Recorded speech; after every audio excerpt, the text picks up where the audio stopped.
This podcast is a production of Unfiltered Studios. If you would like to know more about joining Unfiltered Studios, please visit our website at unfpod.com for more information.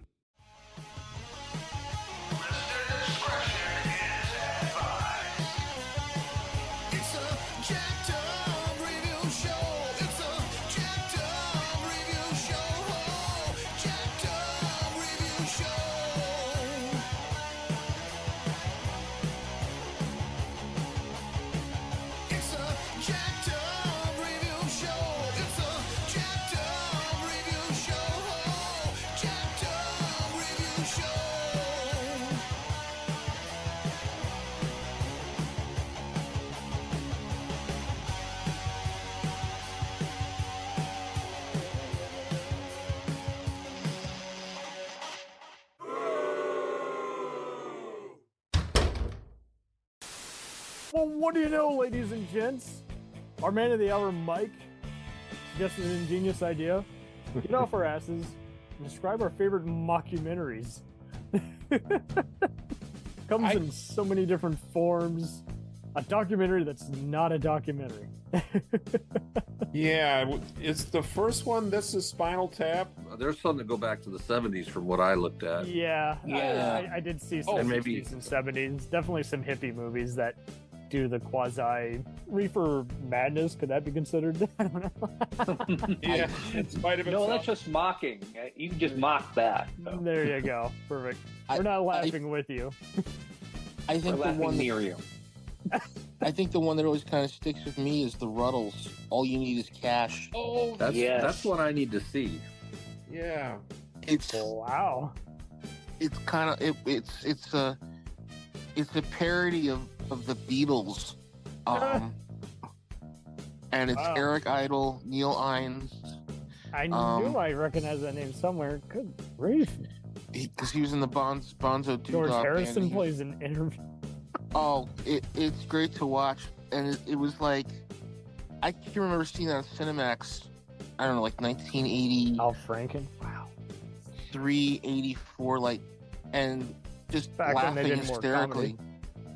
Yeah, laughing hysterically about it because it's such a send-up of the Beatles, and to have George Harrison in it because he was friendly with the Pythons, and to have George Harrison in it, it's kind of like, you know, I've always said like it's like he's taking the piss out of himself, you know. And there's so many great, like, you know, parts of it. Like they do one where they play Shea Stadium, but it's not Shea Stadium. It's Shea Stadium, named after the famed guerrilla leader Che Guevara. They have. I had heard of the sequel that they did in Oh Free because Kevin Nealon was in it. Yeah. It wasn't near as good, but it wasn't as good because Idle wasn't doing. I think Idle did it, but he just narrated it. But yeah, he just narrated it. But the way it was done was they had everything like down pat, like how the songs sounded from different eras, you know, and the way the lives of the Beatles go, like Ron Nasty, who's like the John Lennon of the group, marries this girl whose father designed the what are the mines you put underwater? Oh, Frogman. No, the mines. So depth charges, right? No. The Olympic mine or something like that, and what she is she's instead of like being a Japanese conceptual artist, she's a German conceptual. Yeah. Okay. So she's a German conceptual artist. So she's dressed in like Adolf Hitler. You know, and all I remember is like just watching it. Like, you know, they like Stig is the quiet one. Barry, you know, Barry looks like Barry. They did it so good, you know. And I think the one thing that gets me is there's a story that Neil Innes and Eric Idle were on a street corner one day, and they were going to film the cover for Shabby Road, which was like, you know, take off on Abbey Road. And George Harrison was there. So there were these Japanese tourists that come up and they go, Beatles. And like, oh yeah, we're the Beatles. And George Harrison's like, hey, real one right here. Real thing. These are the that- droids you're looking for. I kind of want to see this one called Auditions from 1978, mockumentary about the porn industry. Oh yeah, What's it called? Yeah. Charles Band from Full Moon. That was one of his first movies. Yeah. Really? Mm-hmm. I'll even go back a little bit further.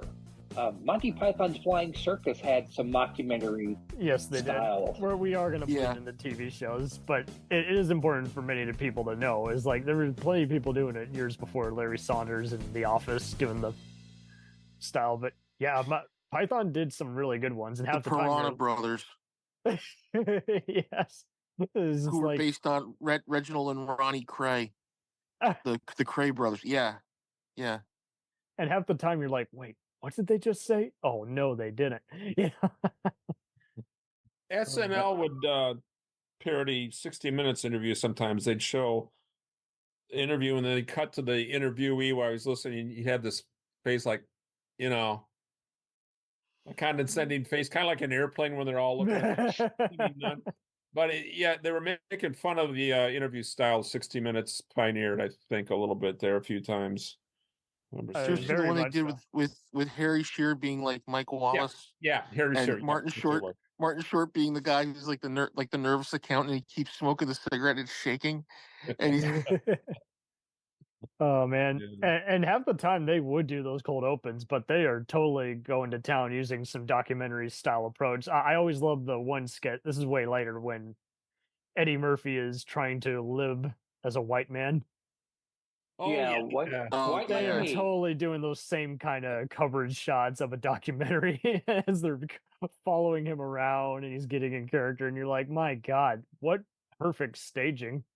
I gotta say, he didn't look white enough for me. No, he was part of the fun. He sounded Jewish, but yeah, he couldn't pull it off. He didn't quite look the part. Yeah. Oh, even though his skin, he was black. It was funny. So. I think it's funny. The one I've loved recently is Bill Hader. Like, and they do a documentary on. They were doing it on I think it was not Bravo. IFC. Yes. Yeah. They were documentary doing now. Documentary now. So the one I saw was they did a takeoff on Grey Gardens, which was the famous documentary about the cousin and the aunt of Jackie Onassis, and they lived in this like dilapidated mansion. And there was like, and that was before you get to the Grey Gardens spoof. Yeah, which is just so wild. It's like not only are they making fun of all the classic documentaries, but just word for word trying to recreate some of the exact scenes and rooms. It's like, man, what an eye for detail. Sorry, go ahead. But they did that, and they did something like Talking Heads Stop Making Sense. Yes, they did. Which was And kudos to Fred Armisen. He has always impressed me with his different impressions, but man, just how he enunciates his voice at certain times, you're like, how do you know how to do an impression of this obscure person? Oh, Albert Brooks' first film, Real Life, is definitely a big pick up on An American Family that PBS did. Mm-hmm. And I even like I don't think he does anything by accident. There's a scene where he shows up as a clown to entertain the kids because the documentary started, and you can hear him outside the door rehearsing his line. You don't even see him, but you hear him outside the door, and you hear hello. Like he's getting ready, and they kept it in. And his movies are full of that kind of stuff. There's always a voice off screen. Yeah, that film he does later that they had in his HBO documentary, the Muse, definitely has those moments. Especially because again, they've got famous people playing an asshole version of themselves. Yeah, the Muse is kind of I guess that's a mockumentary. Just mildly compared to that one where it's very in your face. Well, how about Looking for Comedy in the Muslim World? That's Oh my God. There's a trophy. Anyway, but the king of them is Christopher Guest movies, I think. Absolutely. Best in Show was definitely the first one I saw, and then Spinal Tap was the second, and then I pretty much went on from there.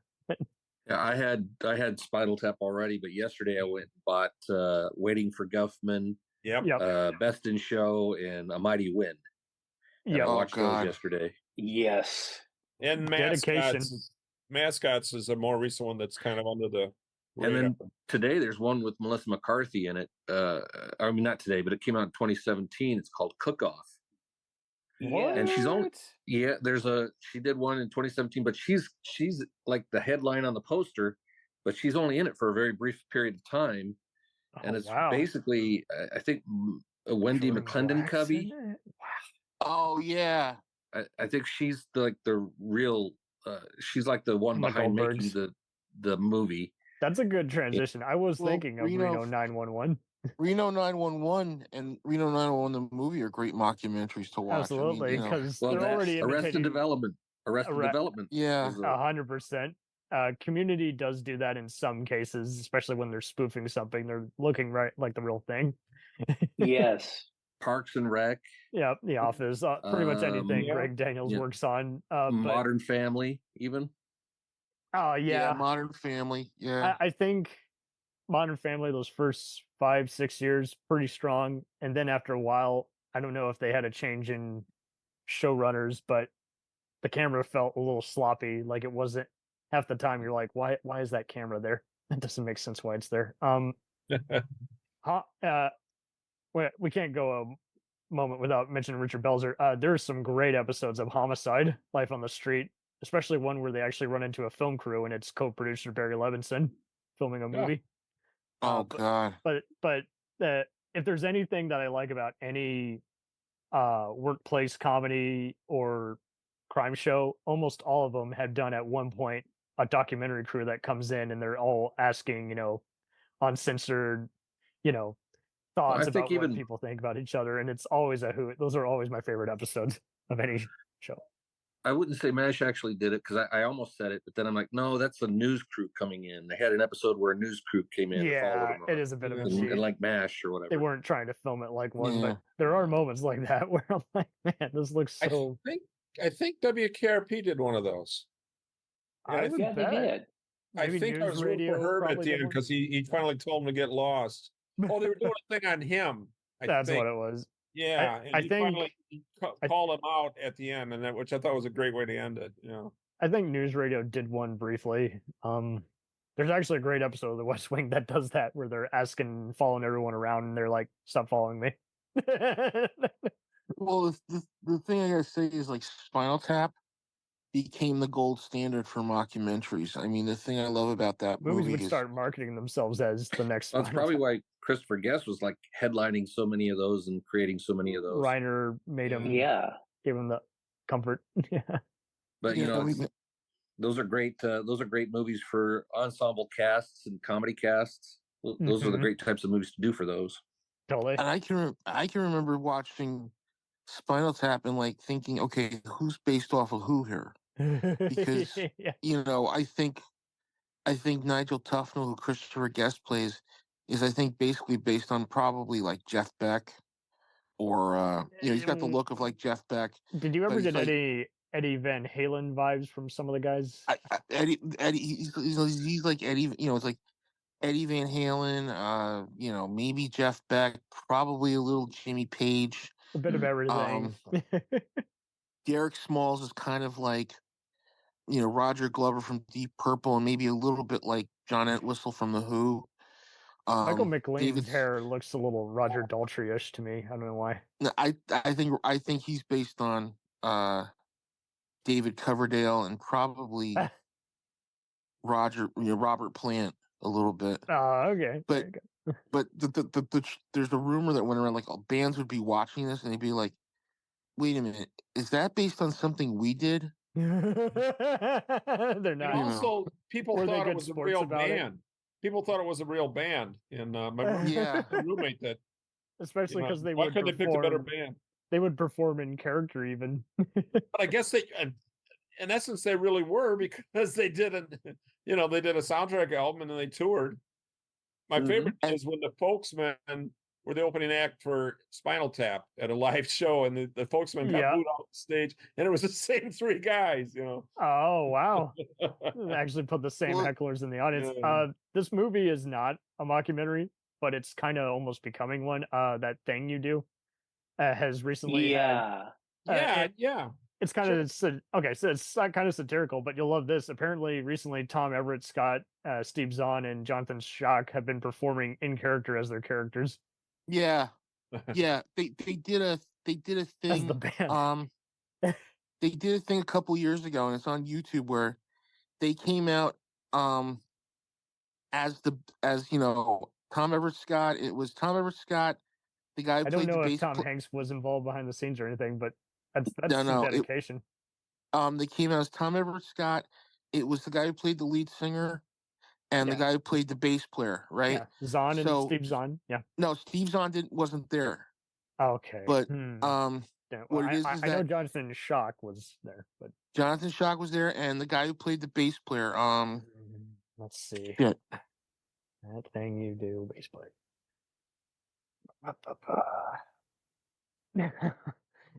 They're in this. Ethan Embry. Ethan Embry. So there you go. They come. The guy says, "We've got a special surprise for you tonight." I think I can handle it. You know that we have 3 of the wonders here tonight, and we're gonna cover that thing you do. And they come out on stage and they've got like ties and short sleeve button down shirts and like, hey, where's Tom? Oh, he's doing something tonight. He couldn't make it. And they came out and they sing that thing you do with the band. And I gotta say this, Tom Everett Scott was like unbelievable as a drummer. I mean, I thought he was miming it. He's a really cool guy. I've never heard. He's kind of gone into more TV, but I've never heard any horror stories about some of these other has-beens. So that's cool because Ethan Embry was playing the bass, and he was like playing the bass like they were all in the characters. That's lovely. And I literally was like my mouth hit my jaw hit the floor.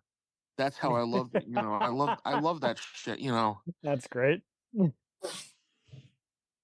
Mystery Science Theater would mock documentary short films a lot, especially those that do mock documentaries. Or they were mock documentaries, which is almost a mockumentary. These weren't episodes. Also did that the band that sang California Lady? Yes. Yeah. Wouldn't those be riffumentaries? Yeah, riffumentaries. But do you remember when they did the fake commercials, like mocking PSAs? Oh yes. You can even spot. They even released some of them on VHS back when they had their fan club. It's just the way Crow is like. Oh, they do the making fun of the "don't do drugs" kind of ads, and you're like, "What is going on here?" It looks so grisly seeing Crow in black and white. Well, they did that when they were selling the videotapes. That's what it was. Too. Yeah, they were doing like a British takeoff. Yeah. The one I love is when they do Assignment Venezuela, which was on the tail end of one of the DVDs. If you've ever seen it, I do remember. It was like an extra. Yeah. That was never part of the series. Wasn't that a bonus? Yeah, that was at the fan club. Okay. Mm-hmm. And they were gonna release it just like independently, but they couldn't. So if you watch Assignment Venezuela, it's a funny one because it's like I saw it the first time and I had to leave the room. I was laughing so hard. There's so many things they say that you're just like, woohoo, they're funny though. They're funny to listen to. Yeah, no, but it was cool that they did that just because they would always come across something where you're like, let's just have those as like little extra tapes or something, just because it didn't work out for the final cut of the episode.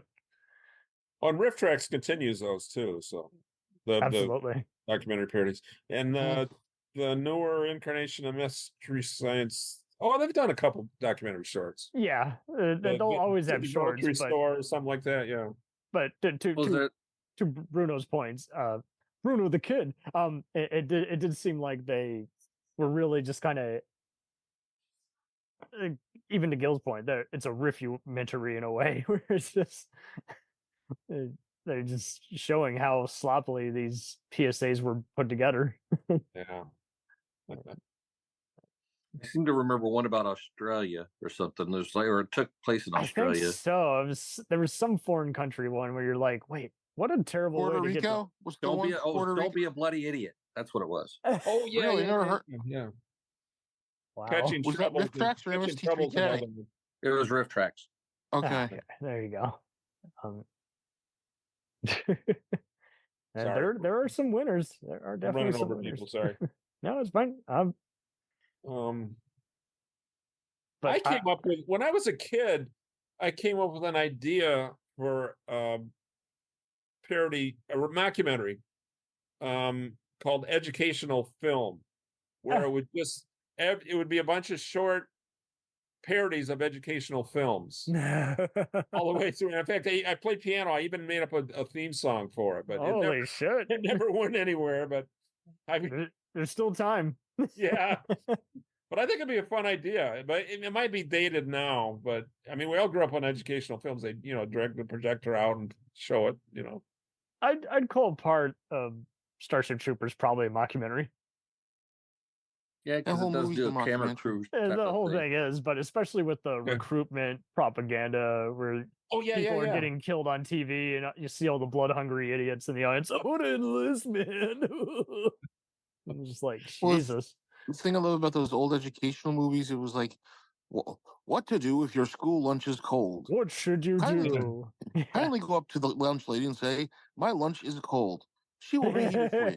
Okay. Then you go up to, and it's like, go up, and like you're thinking in the back of your head, you're saying, go up to her and say, hey, bitch, my food's cold. Warm it up. Next time, you'll get one across the face, Or all those 50s ones about how to behave like a proper family.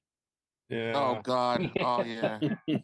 Where the brother calls his sister a skank. That was the riff. A date with your family. Yeah. A date with your family. Yeah. That's classic. I love darn it. Oh shoot. Oh, the one I love is the Union Pacific Railroad one. That one. If I can't remember the name of it. 4 score. Yes. 3 score and 10. No, it was about a home economics story. That God, yeah. Oh, yes. And that was filmed in Iowa.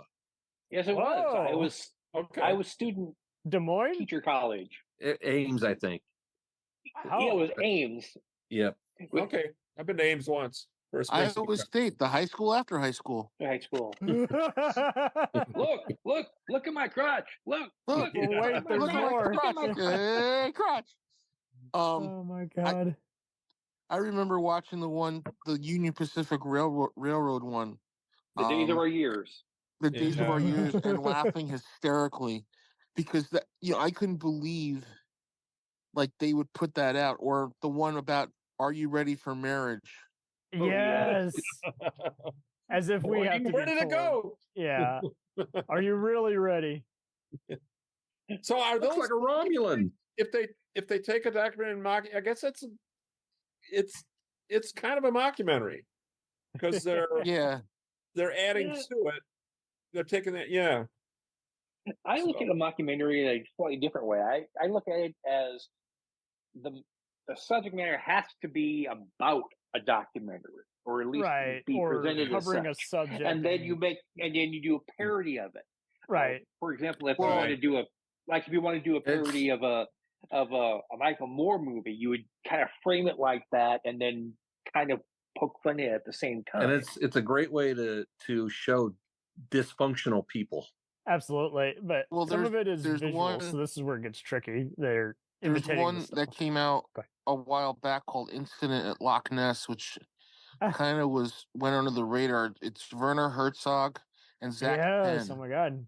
Is that recent? Because I thought that was a while. That was like 04, 05. That was a 04, 05. And what it is that it's like Herzog wants to do this thing where he thinks that the Loch Ness Monster is basically a monster created by the collective imaginations of everybody in that area.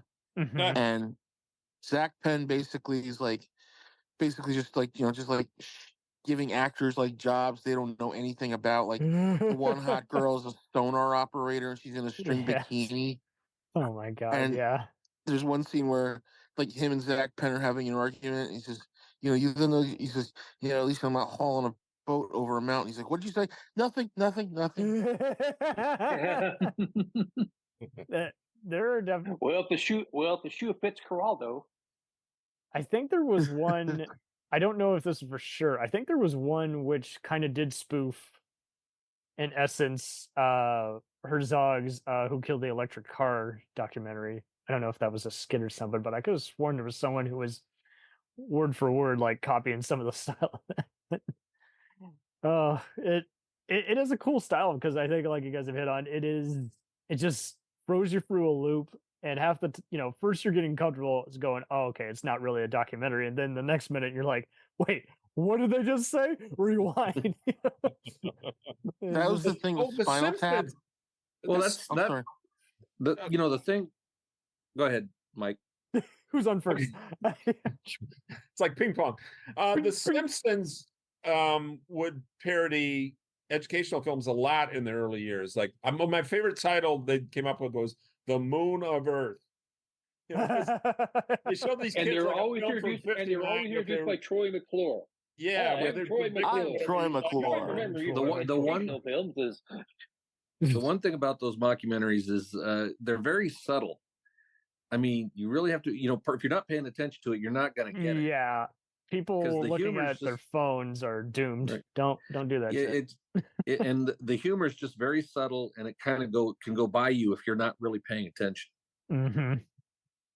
Oh yeah, but it's always fun. Like, it is almost always worth it. Like, even if you don't laugh, I can at least applaud someone for trying to do that style. I don't think it works for stuff like Brooklyn Nine-Nine. I just think it's a little just too on the nose. But when I just see other people just doing that, just where they're just circling around, and especially when they play with other genres, where you're just like, it's just it really, very little can go wrong, because like you've already kind of going for experimentation. So I think a lot of audiences, once they're into that they're willing to be forgiving, even if it doesn't completely take off. Like, so the thing I've said about Spinal Tap is there's a lot of subtle things in there that, like, you don't like, you get, but later you get them down the road. Like when they do Stonehenge, right, and they draw the plinth, and the guy, and when they do it, they don't put feet, they put inches, right? If you look at the napkin, he puts inches. Yep.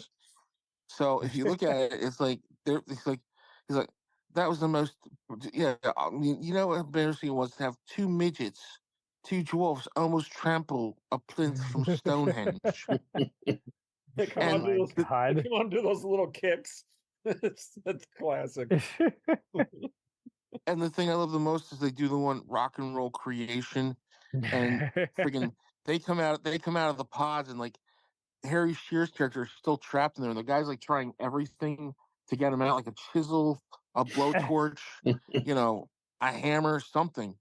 And it's just the fun of it, the funniness of it, that I get. It's when things don't go right. Yeah. There's this one that's on Tubi now that's kind of a horror movie. I've had it recommended to me by a few people. It's called Savage Land. That's kind of making fun of a small Mexican town.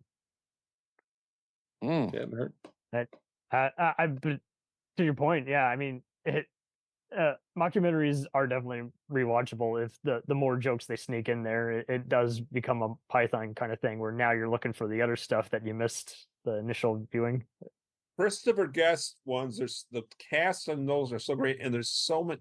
They're very lived in. You believe these people. You Fred Ward in Best in Show, as the commentator. Fred Willard, yeah. And there's little funny details. I said Ward. Sorry. Yep. In A Mighty Wind, they're backstage at one point, and Jane Lynch, they're getting food. Jane Lynch has this plate, and she just spaghetti about this high on it, but it's in the background. But if you catch it, you'll never forget it. And because all of them are so straight faced, you're just like, what's going on? Yeah, I love Fred Willard. Fred Willard. I noticed that, Mike. I was watching it yesterday with my wife, and I'm like, man, she's really loading that spaghetti on them. And she's just like it's a salad or something, It's like yes. Well, the thing I love is Fred Willard making the comment, like he's supposed to be Joe. It's supposed to be like based on Joe Garagiola, because Joe Garagiola was a catcher for I think he was the Dodgers or something like that. And he knew nothing about. So they would always have him do the dog show like a couple of times, right? The Westminster Dog Show. And he's like, so Fred Willard makes that one comment. He's like, and as you know, some of these dogs would be considered a delicacy in some Asian countries. Dogs are eating. We're like, Yeah. It's like he's like, what? Wow. You're like, what the? But you're like laughing because he's just so big and like, he's just so he's like dedicated to saying the worst possible thing. He's saying saying the wrong thing at the wrong time. Oh my god. I think now I think I have. Who's on first? Okay. Tom. All right. First of all, I have to say that I tried to do a little research on mockumentaries, and let me just say, Wikipedia sucks when it comes to this because they list mockumentaries that are not really mockumentaries. They bring up District 9. I remember seeing that. I went to a Reddit, and all they're doing is suggesting horror movies that are that use found footage. I'm like, it's not the same. Here's how bad it is. They put the Blair Witch Project as what a mockumentary. the hell? What? Maybe a parody of it, sure, but wow. You want to see a true mockumentary? You need to check out Blair Thumb. I have seen really? that. Yeah, the Bob Odenkirk from Jimmy Neutron did a lot of fun animations that were parodies of blockbuster movies. I saw a bunch of those back in the video store. They animate faces on thumbs, and they're running around in little costumes. And oh man, they got God Thumb. Saw the Star Wars and Titanic ones billions of times. Thumb Wars, yep. Yes. Thumb Wars, God Thumb, Bat Thumb, Franken Thumb. Comedy gold. Well, Fred Willard in A Mighty Wind almost does a little mini documentary about variety shows in the 70s because he has that awful show within a show. And he was going all on what they did, and it's almost a documentary within the documentary, a mockumentary. Mm-hmm. So, but good stuff. There's one I stumbled on completely by accident at I think it was like a Blockbuster or one of those video movie stores that was going out of business. Called 18 Fingers of Death. I have heard of that one, I think. Oh, wait a minute. With Bokeem Woodbine. Yeah. Why do we think? And Lorenzo Lamas. That's who it was. Yep. Pat Morita. Yep. Yeah, that was a trip. If you haven't seen it, I would highly recommend it because it just it does what so many others have failed to do, especially a ton of the ones that are on the Wikipedia list of mockumentaries. Yeah. The point being, though, that the thing of it is that I think the mockumentary isn't as popular as it once was. Yeah. You have people like Sacha Baron Cohen who did like 3 of them. Those are good examples. Bruno movies, or no, not Bruno. The Borat movies are 2 Borats, one called Bruno. Those are, and he has the feel down, but I don't think he has it quite yet.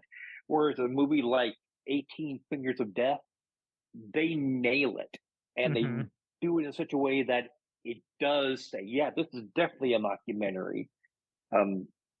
But as far as like the Borat movies, I can kind of see it, but not necessarily. And we haven't seen a really good mockumentary outside of a guest movie that for ages.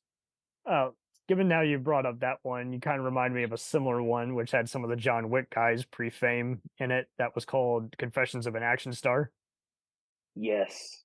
Also known as Sledge the Untold Story, and that had cameos by Angelina Jolie, Eric Roberts, and Carrie-Anne Moss, and it was basically just making fun of all the. And his movies all sound like Roger Corman type titles, Blood Fight 2, and yeah, it was fun. It was just, it needs some more editing, tightening up. But I mean, I applaud anyone who can try all kinds of stuff like that. There was one Andy Dick did that was awful called Danny Rourke, First Time Director, but I kept getting it recommended to me because there's just so many comedians in it. I was like, jeez. Yeah, it's tricky too because there's a lot of movies that parody, like Spaceballs parody Star Wars. That's not a mockumentary, right? That's a parody of sci-fi documentaries, not other film genres. But I wonder if that's what Wikipedia got lost in. Yeah, the fact that anyone can contribute. Yeah. There's a you got to split that. There were a few other very obscure ones that had some of the Who's Line guys in it. Nobody Knows Anything was one. There was Dill Scallion, which was another one, and same kind of deal. Like they would just have people talking dumbfoundedly to the camera, on a movie that's doomed. I just flashed on something that's a mockumentary. What We Do in the Shadows. Yes, totally. Because I think the main clue is just they're acknowledging that there's a camera and person in the room. I will say Abbott Elementary has really lived up to the hype. I think a lot of the same office guys are working on that, and I think it's just always fun because they'll just at the inner city school half the time they're teaching, and same kind of deal. The teachers will turn around and say, "Oh, you didn't hear that, did you?" That's the one that has the growing up Everybody Hates Chris kid, right? Yes, he's in there, and half the time is like someone will be making out and they'll see the camera and they're like, "Oh, damn it." Yeah, I've seen some episodes of that. Wasn't there a recent Orson Welles project that was unreleased for years? I think so. You could consider a mockumentary. Would it really be? It's like he added sarcasm. F is for fake. No, yeah, that one. But there was another one with John Huston in it that just came. Oh yeah. Valley of the Wind or something like that. Yeah, it was the other side of the wind. Yeah, I saw that on Netflix. That was fun.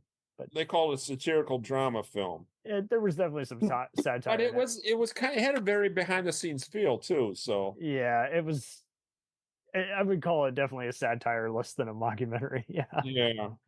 But it's close. Yeah. So but it is good. You get this fine line, I think the reason so many of these behind the scene movies just talk so much to us is they're good at, again, sneaking in more social commentary and other amusing stuff that way, and just show you how.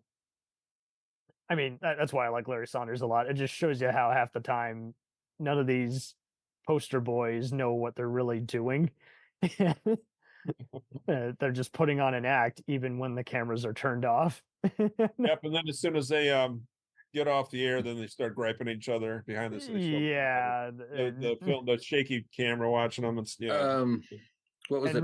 Kudos to the cameraman, because the camera is as much the star. Sorry, I was just best. You're talking about like characters and like misbehaving or not being right. Like I'm thinking of Best in Show with the couple with the braces, and they have the dog, and they're pampering that dog, babying that dog, and yelling constantly in front of that dog and getting really violent. Yeah. And their dog is just going off on their, they want to win, but they're not doing a good job prepping him for the contest. Yeah. And then they show like all of these mockumentaries usually have like a 6 months later or yeah. And they're sitting in therapy talking about how their lives are much better since they got rid of that horrible dog. You know what? Screw it. I'm going to call it Weird, the Al Yankovic story, a mockumentary. Yeah. Oh, yeah. Definitely. Because especially those last 10 minutes, he won the Oscar. Oh! And he died for it. What? Oh, man. Great stuff. What We Do in the Shadows, I do think is going to make more sci-fi and horror guys experiment with them.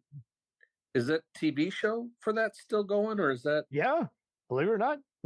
Yeah, I've seen 2 seasons of it. I don't know how many seasons they've had or how many they're gonna. I didn't even know if they were still running. Oh, here I mean, Curb Your Enthusiasm, I would totally call a mockumentary. Because they always have those fly on the wall kind of shots where it's like as if he's videotaping half of these sessions and he's just looking at it dryly. And Boston Legal sometimes kind of does that, especially, but then they take it a step further and they break the fourth wall and they turn to the actual viewer and say, "Can you believe we're going off the air?" And you're like, "Whoa!" Lisa Kudrow had one on HBO called The Comeback, which I thought was pretty good. Did any of you ever see Dennis Leary's The Job? Nope. Well, he was basically, that was before he did the firefighter show Rescue Me, but in that one he was making fun of cop shows. Same kind of deal where they would make fun of the steady cam shots or something. Oh, yeah, sure. And they would even make fun of other workplace sitcoms where half the time they're picking on each other, and it's like, how sick can you be? You're an officer of the law.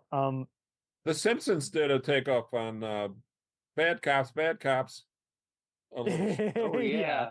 Anyone who takes the cop style is pretty much Yeah. Oh, They did a 3-part parody of summer replacement shows one time. That's not quite the same thing. yeah. But there's parts of Private Parts, the Howard Stern biography, where almost get a It little comes meta, off kind of that way, yeah. especially when Robin's talking towards the camera. Or that stuttering guy, I can't. Oh, Stuttering John, yeah. Yep. His scenes especially. So am I the only one that saw Mascots? Mascots. That's the last Christopher Guest documentary. I think I didn't even know that. Seen this. Yeah. Whoa. It might be on Netflix. Do you know what year it came out? It is 2016. Wow. 2016. 2016. And then Corky shows up in it as himself. So, which is cool. It has a lot of his partners in crime. It didn't quite work, but it's worth a look, you know. So I think 30 Rock had a few episodes kind of like that, inevitably, when they're making fun of Hollywood. I remember seeing like The Office when it came on TV and thinking to myself, and I didn't see the British version first. I saw the American version, and I'm sitting there thinking, I love the show. I think it's funny, but I didn't think it was going to last, because I'm like, boy, this is uncomfortable. It almost didn't, but they got saved by iTunes because their Christmas episode was given out as a freebie, and it charted so fast everyone wanted to watch the rest of the show. But the UK one is pretty funny. It's just 2 seasons and a Christmas special, and so it's 2 seasons, so it's like only 12 episodes. I remember I did watch them later. In fact, I recommend everyone watch the American version first, then watch the British one, because then you'll have fun geeking out about what pre-famous British actors are on there, but then you'll be able to follow easier who's the Jim, who's the Pam, who's the Carell equivalent, They definitely got naughtier. Aren't most reality shows really mockumentaries? Yeah. They're not real. I was on Cheaters, so I can attest to that. You know, what's fun to do is watch one and put the subtitles on. Hey, he's off script, it's like... I tried getting into Troll Hunter, but I did not find that movie funny at all. I've never gotten into reality TV. I've checked them out here and there, but that, Well, actually, reality TV might be more scripted than these mockumentaries. It is. Come on. Yeah. And it's so funny how people go, so unconvincing. I'm like, well, yeah, because they're not actors. They don't have any talent. Fine, fuck it. Let's call America's Got Talent a mockumentary. Dana Gould, American Idol looked up a mockumentary. Ah, yes. Bottom of the barrel mockumentary, yes. Dana Gould says something like reality TV is actors that aren't actors, and a show written by writers that aren't writers. Yes. He's pretty much nailed it. Totally is. But yeah, I gotta wonder what these mockumentaries we watch, because it does come off like it's very much an ad lib or off the cuff type of thing that they're doing rather than script. I'm sure there's got to be a script they follow, but how much of that is script? I think the Christopher Guest ones are kind of ad libbed. I'm not sure. A little bit of both, yeah. Yeah. Well, Curb is, they basically have a premise and they roll with it, so Curb Your Enthusiasm. Well, so yeah, I think we've talked this out. I call. Cam, sorry. Where'd he go? He's muted. Maybe he had to step off or something. Okay. Are you there, JJ? He's not there either. There he is. Well, his screen lit up. Yeah, I'm sorry, guys. I had a long day today. I do apologize. I've been running back and forth all day today, so forgive me if I'm not answering as quickly as I am. It's all right. No worries. Is this a mockumentary? Right now. I don't know, but it could be. Well, we've got to find the. We've Yeah. got to find. I've noticed another thing about these mockumentaries is they always have some sort of gay guy who hasn't come out of the closet yet. Well, they did that with Waiting for Guffman, because Corky is in that, and his character is based on a character that they did with Martin Short and Harry Shearer, where they were playing the guys who were trying to get into synchronized swimming. And what happened was that character kind of carried over into a Billy Crystal special, which is a mockumentary where he has it's him getting ready to do this show, and one of them is Corky's working with, I think, Brother Theodore and somebody else, and they're doing Who's on First. I mean, it's just this character that Christopher Guest created. Okay. That, like, he's like, well, we did Backdraft the musical, and that went over pretty well, I mean, that's that character, that until the theater caught on fire. Yeah. And Corky always talks about his wife, but you never see her. Yeah. So, they did that in a not like Columbo, who really was married, if you actually watch the show. Yeah. But with the Corky character that he did, there was a thing Martin Short did where that character is there, and him and Christopher Guest are playing off each other. With the guys who were supposedly, they're married, but they're, are they or aren't they? That's the thing, So that's the thing that I've always said about that movie. That thing is like, he has that character pop up in like a couple of those instances where he's playing a character who's like either a director or a choreographer or something like that. He pulls that in. One of my favorite things about Guffman is Bob Balaban's character is the most, you hate him the most, but the music he comes up with is the best part of the play. I mean, it's actually really good music, and it's all these hack actors and stuff and terrible lines, like an Ed Wood production, but he actually comes up with the best part of the play, as a whole. That's the thing about, like, I think he was doing A Mighty Wind. Was he in A Mighty Wind too? Yeah, he was trying. He was like the organizer, sure. Yeah, he was the son of the guy who owned like the folk label or something like that. Yeah. He's like, I want nothing to do with this. My father owned the record store, and I hated him for the record company. I hated him for like having it or something like that. He's just Bob Balaban's one of those guys. He's so hateful, but you have to laugh at the situation that he's in. Yeah, and his character's always he's you're talking about the character, and he's always trying to look up real close at his stuff he's reading. Yeah. Right. Yeah.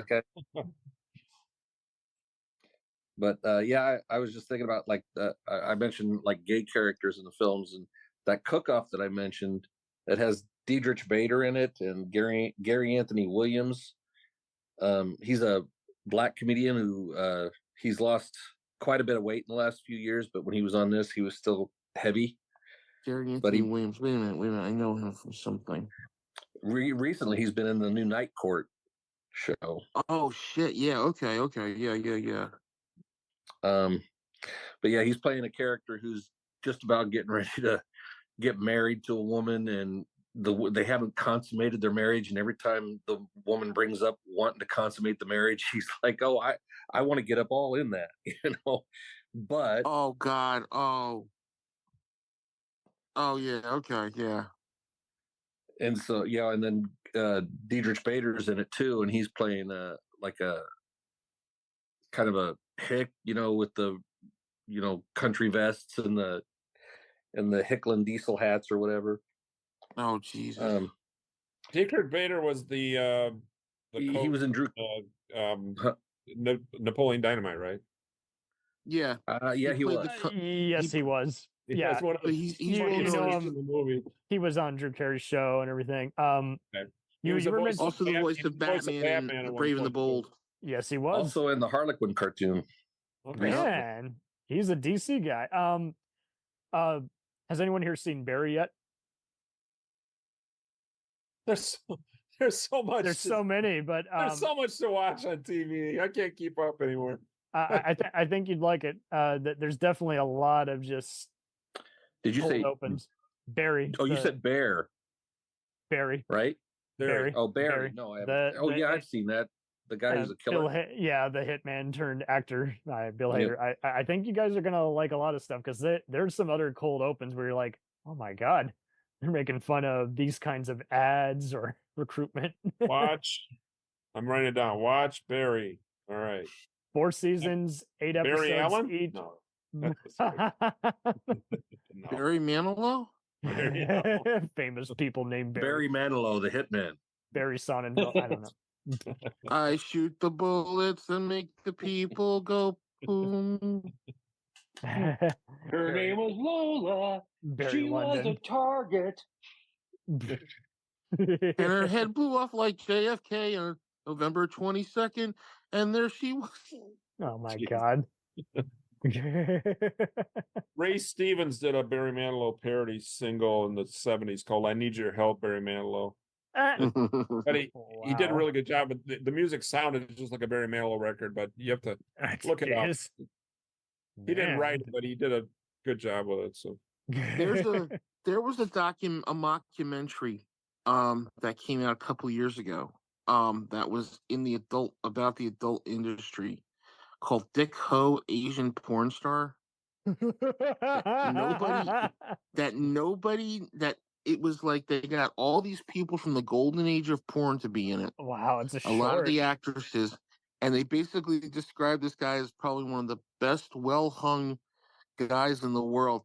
They don't show a lot, but it's like the stories that they have. Like they got 7.4 on IMDb, baby. Yeah, it's they got like Kay Parker, I think. I don't know any of these names. Aunt Peg, Julia Anderson. Trust me, when you've watched the amount of porn I've watched, you kind of know the actresses. James, no, I'm just kidding. Yeah.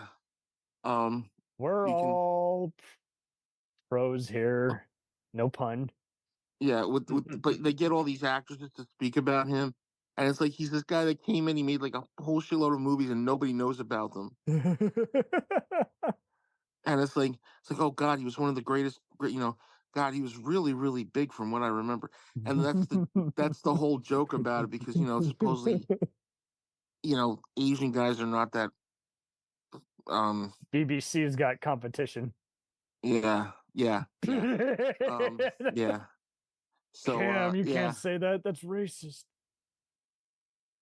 You just made me think of something with porn actors in it called Flesh Gordon.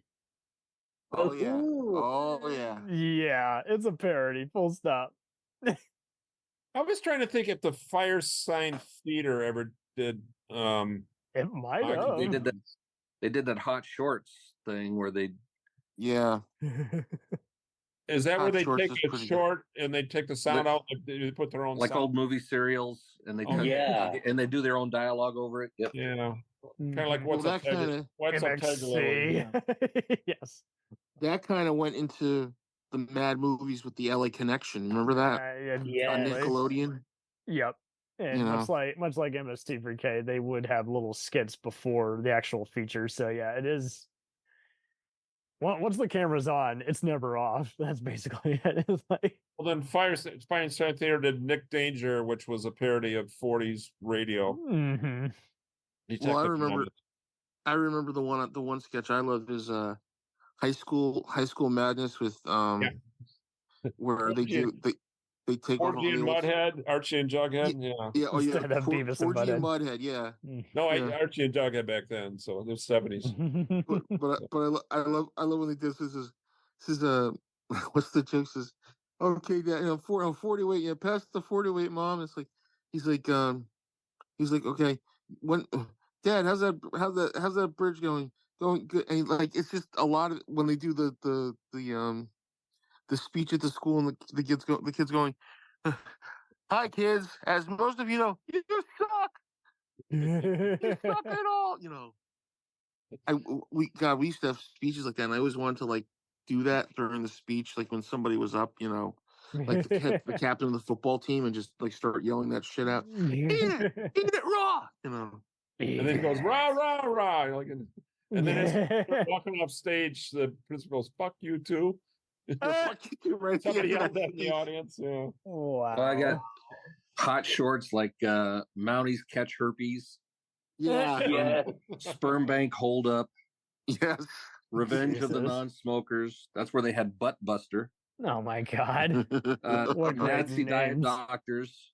Clause 2. Olympic Confidential, The Last Handgun on Earth, and I can't read the other one. Oh my God. There was a It was really on Tubi or something. a Tubi Yeah, where it you is. find all the goodies. Yeah.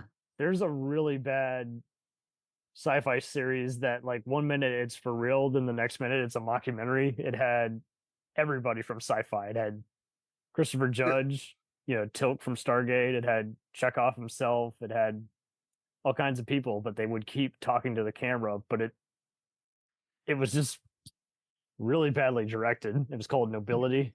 I was just like, man. What was? There was something with Dan Aykroyd, John Candy, Gilda Radner.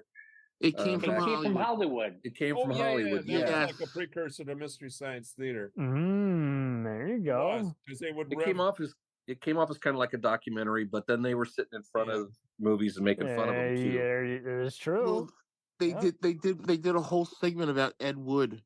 Yes. And then they did the one I love is when Dan Aykroyd does Teenage Rebellion and he comes in like Broderick Crawford from Highway Patrol. 10-4, get some backup here. Get some backup here. He opens the locker, shoots the locker, Jesus. But they would just show film clips. They wouldn't show the whole movie. Yeah, they show film clips. Yeah. And there's one part when they're doing what is it? What movie was it? Shit, it was I'm looking it up. There was one movie they did that was sort of like that was also done on Mystery Science Theater about the teenage girl gang or something. Yeah. And there's a scene where the Wildcats. shooting, and I can't remember who it is doing. I think it's Dan Aykroyd, but the girl shooting out the window at cops, laughing at them. Blind people shows up in there too. They did do the giant claw and a bunch of other movies that were. Yeah. No, what was the one they did where it says all schools will be, however, and Dan Aykroyd says all schools will be closed except however, parochial schools will stay open. And these people like running across the bridge. Which one was it? It was Reptilicus. Oh my God! It was Reptilicus. Did they do Reptilicus in that? In Mystery Science Theater, yeah, but they did that. Oh, Mystery Science Theater, yeah. But they did the season 11. Yeah. Wow. They do the scene where they're running across the bridge, and all schools will be. However, some parochial schools will remain open. Aykroyd and Belushi show up in the Rutles as well. Yeah, that's true. Aykroyd plays Brian Thigh. The Decca guy that turned the Beatles down. He's like, you turned the Beatles down. And he's like, yeah. It's like you basically like turned away all those millions of dollars. Yeah. and Eric Idle just is one of the best. Like, what's it like to be such an asshole? Yeah. I don't think made the cut on NBC when they aired it. Yeah. Probably not. Well, they said in the NBC cuts like what it's like to be such a jerk. Okay. Oh, it doesn't have the same when meaning. they did Belushi's part, he's supposed to be Ron DeCline, which is supposed to be Alan Klein. Alan Klein, yeah. So they come in. He comes into the office like Ron DeCline, a man so tough people would commit suicide not to meet him. And he's coming. He's like people just getting the shit kicked out of him and stuff like that. And there's a guy hanging himself in an office. Yeah. Oh my word. Yeah, and then it's like he's like talking. He's like, listen, I'm not good with facts or figures, but if you need the money, I'll get you the money. Okay, all right. Chico needed it. All I got to do is I got to just get the money for you. That's all. I was never good with math. And then the camera pans back and you see him. He's talking into a mirror.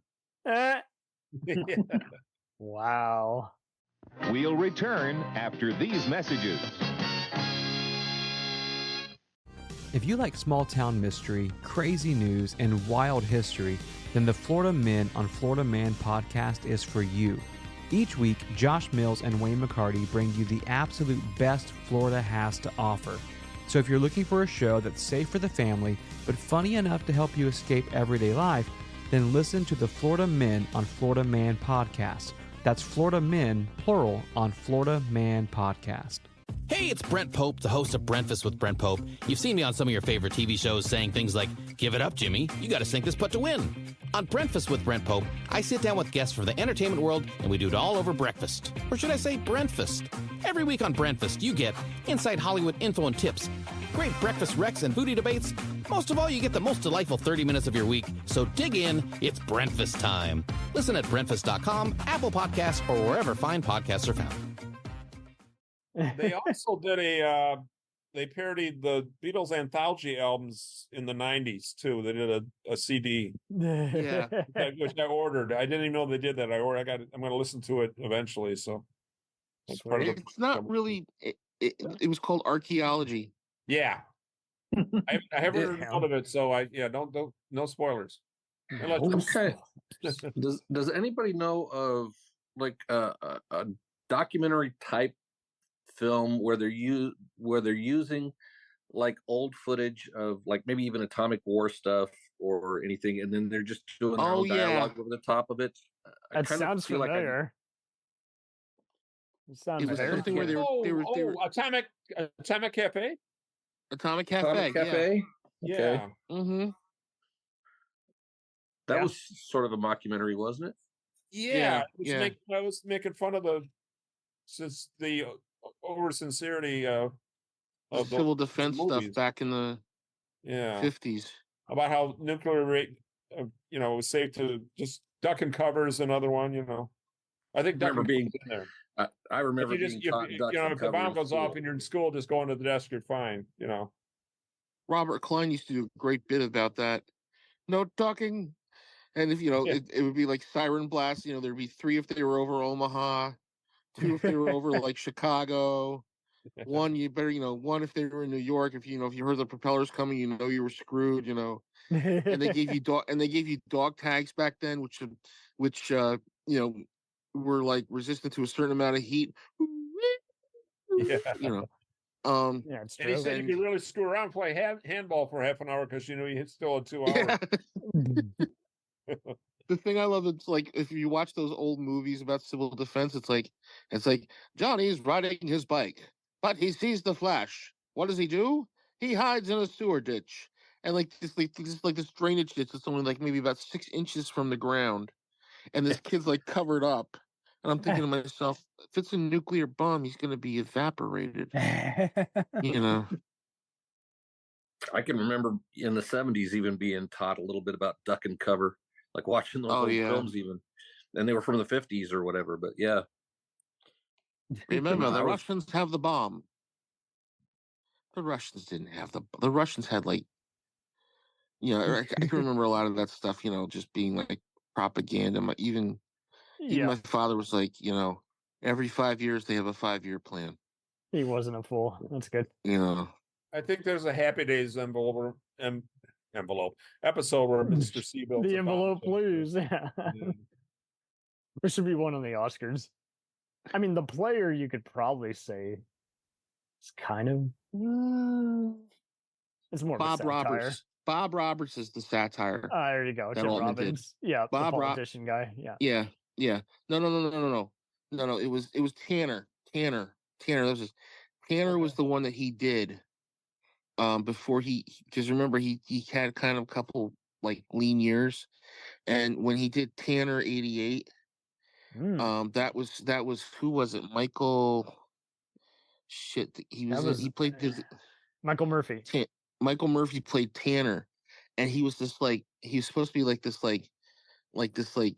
they don't know what, so they made up this whole thing about him. Oh, that's and there's right. parts of I him, did hear this. Yeah, and there's parts with him like meeting Gary Hart and Walter Mondale and all this shit. Mm-hmm. And people were like going, "Is this guy for real?" People were thinking, "Is he real? What party is he with?" And that kind of bloomed into what Bob Roberts was going to be. Yeah, how about Veep with Julia? Yes, perfect example. Yeah. Gary Cole's even in there. The one that got me was Martin Mull's The History of White People in America. Rest in peace. I remember hearing about it. I never saw it. Is it worth checking out? It is. There's some good parts. There's some good things that he did. And he just passed away like a week ago. So, here's way to date the episode. That's staying. Fernwood Tonight was kind of a precursor to Larry Sanders' show too. Yeah. Yes, it was. Yeah, and I think with Fred Willard. Yep. Mm-hmm. Yep. Mm-hmm. And Martin Mull, of course. I swear there's some other mockumentary with Jim Carrey though. I was trying to think. Doing Time on Maple Drive. No, that was a good drama though. Here's a Eternal Sunshine of the Spot. No. Nah, never mind. No, never mind. The Mask. No, you're right. You're right. The one, the Truman Show. I was thinking of something else, Is that but the name of it? no, I wasn't thinking of that or Andy. The one where Kaufman. he's being filmed and he doesn't know it. I mean that is, but that wasn't what I was thinking of. I just was wondering if there was some obscure one, but it's all good. He is on the Office. Go ahead. Here's something that I should have been aware of, considering it's one of my favorite subjects. But apparently, there was one called Comic Book the Movie. Yeah, Kevin Smith. Yes, 2004. Kevin Smith, Mark Hamill. There's a whole bunch of people. That's the one I was trying to remember. Donna D'Errico was in it, and they were trying. It was supposed to be a relaunch of Old School Superhero. Mm-hmm. Yep. And it was the fans and everybody who's like, I remember reading about that, and I didn't really. Did it come out? It says 2004. Mm-hmm. Yeah. Well, I know what I'll be watching tomorrow. All right, I'm gonna have to grab a look at that. Fun. Yeah, it's got Bruce Campbell, Stan Lee, Mark Hamill, Kevin Smith, Jesus. Ron Perlman. There's a lot of people. Chase Masterson. Wow. Oh yes. Yep. Cool. Peter David. Mm-hmm. A lot of comic book writers actually. Yeah. So I know what I'll be watching tomorrow. What do you think is the perfect mockumentary? Oh, that's so hard. I think Spinal Tap's the one that really got attention to it, I think. Spinal Tap is, for me, the one too. Because... I got one for you. Trailer Park Boys. I haven't watched those. Or is there more than? I think there's more than one. Isn't there? Ivan Reitman even produced their movie. It's all in Canada, 2001 to 2016, and you'll fall instantly in love with these guys because they even put up their short film that started it all, and the same kind of deal. Like they just were all these Canadian comedians, and they just would talk to the camera, and you'll get some Harvey Birdman shades every once in a while. Just the whole inability to defend themselves. It's just. I was kind of wondering about those like Best in Show and Waiting for Guffman and stuff, because I could have swore I saw quite a few actors in those that looked like they were primarily Canadian actors. So it made me wonder if those were filmed in Canada. I think the thing with Spinal Tap is that's been the gold standard for mockumentaries, because look who's in the cast. You got Michael McKean, Harry Shearer, Christopher Guest. You've got Howard Hessman in it, Paul Benedict, Fran Drescher, Billy Crystal's in it with Dana Carvey. Dana Carvey. And that blonde lady from V, which I can't think of her name. Yeah. Bruno Kirby's in it. Yep. Ed Begley Jr. is in it. Ed Begley Jr.'s in it. Fred Willard's in it. Who's the one who was... Fran Drescher's in it. Yeah, I said. Did I say Fran Drescher was it? Yeah, I said Fran Drescher was in it, right? Yep. Patrick McNee. What's it called again? It. Yes. What's it called again? Wait, who's it? You were talking about Spinal Tap. Yeah. Yeah. Haskins in it. Okay. Yeah. Zane Busby is in it. That's right. You may not remember. She was in a couple of Cheech and Chong movies. I'm trying to think who the hell else was in that. Bruno Kirby, you mentioned? Bruno Kirby's in that movie. Yeah, he plays the limo driver. But they shut the window on him. Yeah. Yeah. Here's a perfect one for you. Craig Ferguson's The Big Tease. Oh yes. Is that where he's wearing? I forgot about that one. It's an obscure one. I don't know why it doesn't get played all that much. It would kill if you put it on Comedy Central every Saturday. I think real life Albert Brooks is really good too, because he actually. And I don't know why his movies are more obscure. He shows the camera crew. Yeah, there's all these films that would just be perfect, and they just don't get replayed all that much, and you just makes you wonder. They're affordable, easy to replay. Why doesn't someone put them on? Real life is because you have to have the 50th showing of you. Don't mess with the Zohan. Yeah. Maybe it's about what they can get the easiest rights to. But that's what I'm saying. These are pretty low budget. Like they're pretty easy to afford. Like they'd be peanuts at this point. The camera crew in real life, they actually have helmets over their heads. Yes. Side of it, which is a mockumentary of camera crews, within the documentary. There's a lot going on in that movie. I think it's underappreciated. I'll say there's a great mockumentary that I don't think is meant to be a mockumentary. I'm Not There. Oh, but the one about the Dylan one, yeah, produced by Soderbergh, yeah, that one.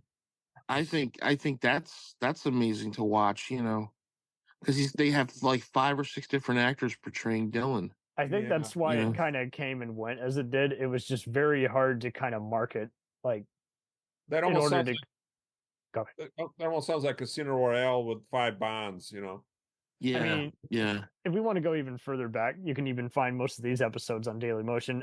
It's Gary Shandling's show. Yeah. And back when he was on Showtime, just people at a sitcom, and he keeps just looking at the camera like, "Can you see these idiots? They're laughing at me." Yeah, that's right. They would break the fourth wall. You're right. Just couldn't help it. Deadpool's kind of doing mockumentary stuff, but it's more just fourth wall breaking. It's just. Well, Gary Shandling show was so funny because I can remember watching that and just like going like, he would just turn to the camera and they'd be so oblivious to him turning to the camera and he'd be like, "Yeah." Is that the Larry Sanders show that Gary Shandling did? Yeah, later on. Yeah, but Larry Sanders came after. It's Gary Shandling show was on Showtime. Yeah, and it was like one of those shows you had to watch if you got the humor of it, and it was him and Alan Zweibel, who was a writer on Saturday Night Live, and they had the theme like, "This is the theme to Gary Show, the opening theme to Gary Show. This is the song that you hear as I play the credits. I'm almost finished. How do you like it so far? How do you like the theme to Gary Show?" It's just, it had like a theme song, but the guy would tell you what's going on the theme song. Yeah, making fun of how it's barely a theme song. It's really not that funny. Yeah. Did that wind up on Fox too? I think they syndicated it, in edited form. Yeah. I would call moved it to. I think so. They moved it to Fox in I think 88, 89, and it kind of just fizzled out. The Showtime run was hilarious. The Showtime run, he had so many people on that show. I'll share some video clips of it later for sure. We're forgetting SCTV too. They did some SCTV. SCTV. Mark Maron's show was kind of like that, where he's having mock interviews with celebrities playing asshole versions of themselves, kind of. I think the thing I love is watching Zach Galifianakis Between Two Ferns. Oh man, that is the definition of funnier guy. That show right there, just where. Well, I don't know that he did a movie where he's trying to do a thing about two ferns. Yeah. Yeah, it was basically a compilation of unused stuff, but it was funny. Conan O'Brien Must Go is kind of in this vein too. It absolutely is. I mean, love that. Conan before that had a recurring skit where he would have famous people playing a asshole version of himself. Like he did have Jim Carrey come in, and he did have other people, and is like, "This is the R-rated Conan O'Brien biography you were not meant to see." I'm like, Jesus. And they would do one recurring skit with Jeff Goldblum, which no one seems to want to talk about much, which is just funny, where he would just be randomly throwing shit at people and tripping them in the hallway behind the scenes, and you're like, good God. Well, I can remember SNL, like the first couple years they would have that Schiller's Reel, Tom Schiller. I think yeah. And he did a couple. He did like one that was like really like screwy. And I can remember watching it, like, it was about a guy who was like basically experimenting with genetics and stuff like that. Oh, jeez. And how this guy was like trying to trail him down to like South America or something like that. And then he did one called La Dolce Gilda, where it was yes, Gilda Radner. It was like La Dolce Vita, and they had Aykroyd was playing the part of Marcello Mastroianni. Oh yeah. And yeah. it kind of takes this weird surreal turn, and then at the end she's like, "Don't follow me," and they played it, I think, like a couple of weeks after she passed away. Oh jeez. And it's kind of, oh yeah, it's like heartbreaking at the end, Oh, they brought it back from the original one. Yeah. Here's I've got the first 5 seasons on DVD. I'm going to watch those again this winter. Here's one for you, James. A lot of treasures in those. Here's one for you, James. Portlandia. Oh God, I loved Portlandia. That every comedy troupe I ever went to, they could not get enough of it. They're like, "When's it coming back? When's it coming back?" And the one I loved was Mike Nesmith appeared on an episode. Yes. I mean, it makes sense. Carrie Brownstein had so many connections to so many musicians. But the thing that cracked up, they played the parents of the mayor. Him and this woman played the parents of the mayor of Kyle MacLachlan's character. Yeah. and the thing that cracked me was Kyle MacLachlan was like, here, Dune, Blue Velvet, Yeah. And he's playing like this complete and utter schmuck of a mayor, Has anyone? This came out in 1980 and had a sequel in '89. I didn't really think of it as a documentary in a way, but it says it was done in the style of a nature documentary. The Gods Must Be Crazy, 1980. Yeah, that is absolutely a mockumentary. My folks raised me on that one. I saw both. And then that one, sure. The Gods Must Be Crazy too. Mm-hmm. Yep. Well, the Gods Must Be Crazy, I think, was released in 1980, and then it got released here in like 85, 86. Right. It was a word of mouth kind of movie, and then it just kept. It was one of those things I caught late night, late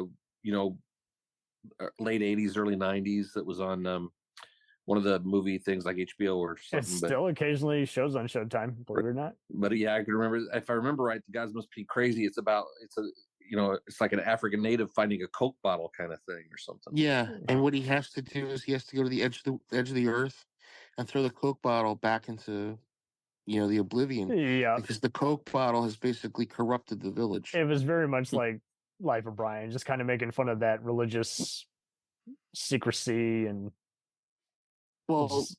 culture. Yeah, there's like a couple of subplots. There's a woman who's basically trying to become a school teacher for a bunch of kids in the area, and she hires this guy who's a complete inept idiot to be the guy to take her. And there's also like a bunch of rebels that are trying to overthrow the government. And it's all, and this guy, I forgot his name. This guy who's actually a bushman from the area, basically basically comes into these situations as time goes along, But it's a good, it's a good, I just remember being, kind of a weird one to watch at like midnight or something. Yeah. Does anybody remember the one with the animals or people too? Is that the name of the movie? That one? The movie Animals or People Too. Does anybody remember that one? I can't recall that one. It was about the guy was narrating a film about all the natural wildlife in the Kalahari or something like that, or the Sahara. Yeah. Nobody remembers that. Unfortunately not. There's a lot of stuff. And that's kind of my earlier point. I'm like, I don't know why it falls into obscurity. It's easy to afford. It's easy to replay. Many of these movies are totally in the same mindset and would even kill even more today, because if there's anything consumers want, they want stuff that's similar to what they're watching now. So they want to see what inspired it and all that. I don't know why people are afraid. It's like, if they're easy to afford, then it's easy to play. You're going to get your money back. Yeah, and I think the one thing that gets me the most is with a mockumentary, you have to have, I think I said it before, you have to know the subject you're doing. You have to have the love of the subject you're doing, and then you got to flip it over and be like, okay, do this part here, do this and part. play it in the morning hours. People are totally looking for that same kind of Adult Swim kind of what the hell did I just watch kind of feel. They are in that mindset, so they are open to, oh my God, did you see what I saw last night? That was creative. That was clever. That's the spirit of Mystery Science Theater. They don't really mock these movies. They have fun with them, and there's a difference there. Bingo. They appreciate the effort they try to make, and it doesn't work, but they like them in spite of themselves. Not always. There's a few that they not always. There's some that broke them. Where would you throw? Anybody see Koyaanisqatsi? Koyaanisqatsi. Koyaanisqatsi. It's Philip Glass did the soundtrack, and it's all visuals. Why does that sound familiar? Yeah, Koyaanisqatsi. And it shows nature for the first half, I think, and then cities for the next half, but there's no dialogue. And that almost sounds like a mockumentary in itself, That's I never heard of that. Because it's hard to. Well, I think it didn't do well because of the titles. Like, that's who's in it? There's nobody in it. There's nobody in it. It's part of the joke. Here we go. It's the 1982 American non-narrative documentary film, directed by Godfrey Riggio. Philip Glass did the music, cinematography. Yeah, man. But there's no stars. There's no dialogue. It's just Wikipedia has it. Here's one for you guys. When Cars Attack. It was just random police chases. Richard Belzer was the host and just letting out, doing his usual shit talk. I always go back to Detective Munch at the end of the day. But it was a big ABC special back in '97. Just, you said When Cars Attack. And When Cars Attack. Americathon. Oh my God. Americathon with John Ritter and Meatloaf I think is even in it. I think so, yes. Oh, Americathon, I remember that. Yeah, that was big on HBO. That was like when HBO was half a day. I'd watch Americathon. I remember that. It was the country runs out of money because we're making fun of telethons. Yeah. And they're doing a telethon type thing, and they're using up the last of the gas they have to do these shows. They should still play that. Like, that is an easy to watch kind of movie. Like, Harvey Korman is in it. So was Elvis Costello. Elvis Costello. There's one movie called Get Crazy, which is kind of a mockumentary. Alan Arkush did it. Arkush did it. Yep. Where it's kind of like the last days of the film. And that makes sense. I mean, come on. When you got Ed Begley. Well, and when you've done Rock and Roll High School and you got Ed Begley Jr., you use them. But but it's kind of like the last days of the Fillmore, because if you watch that movie, The Last Days of the Fillmore, with Bill Graham being trying to plan this big gala, closing of this place, and the one guy says, "Hey, can my band play?" And he says, "No, get the fuck out of my office," and he throws the guy out on his ass.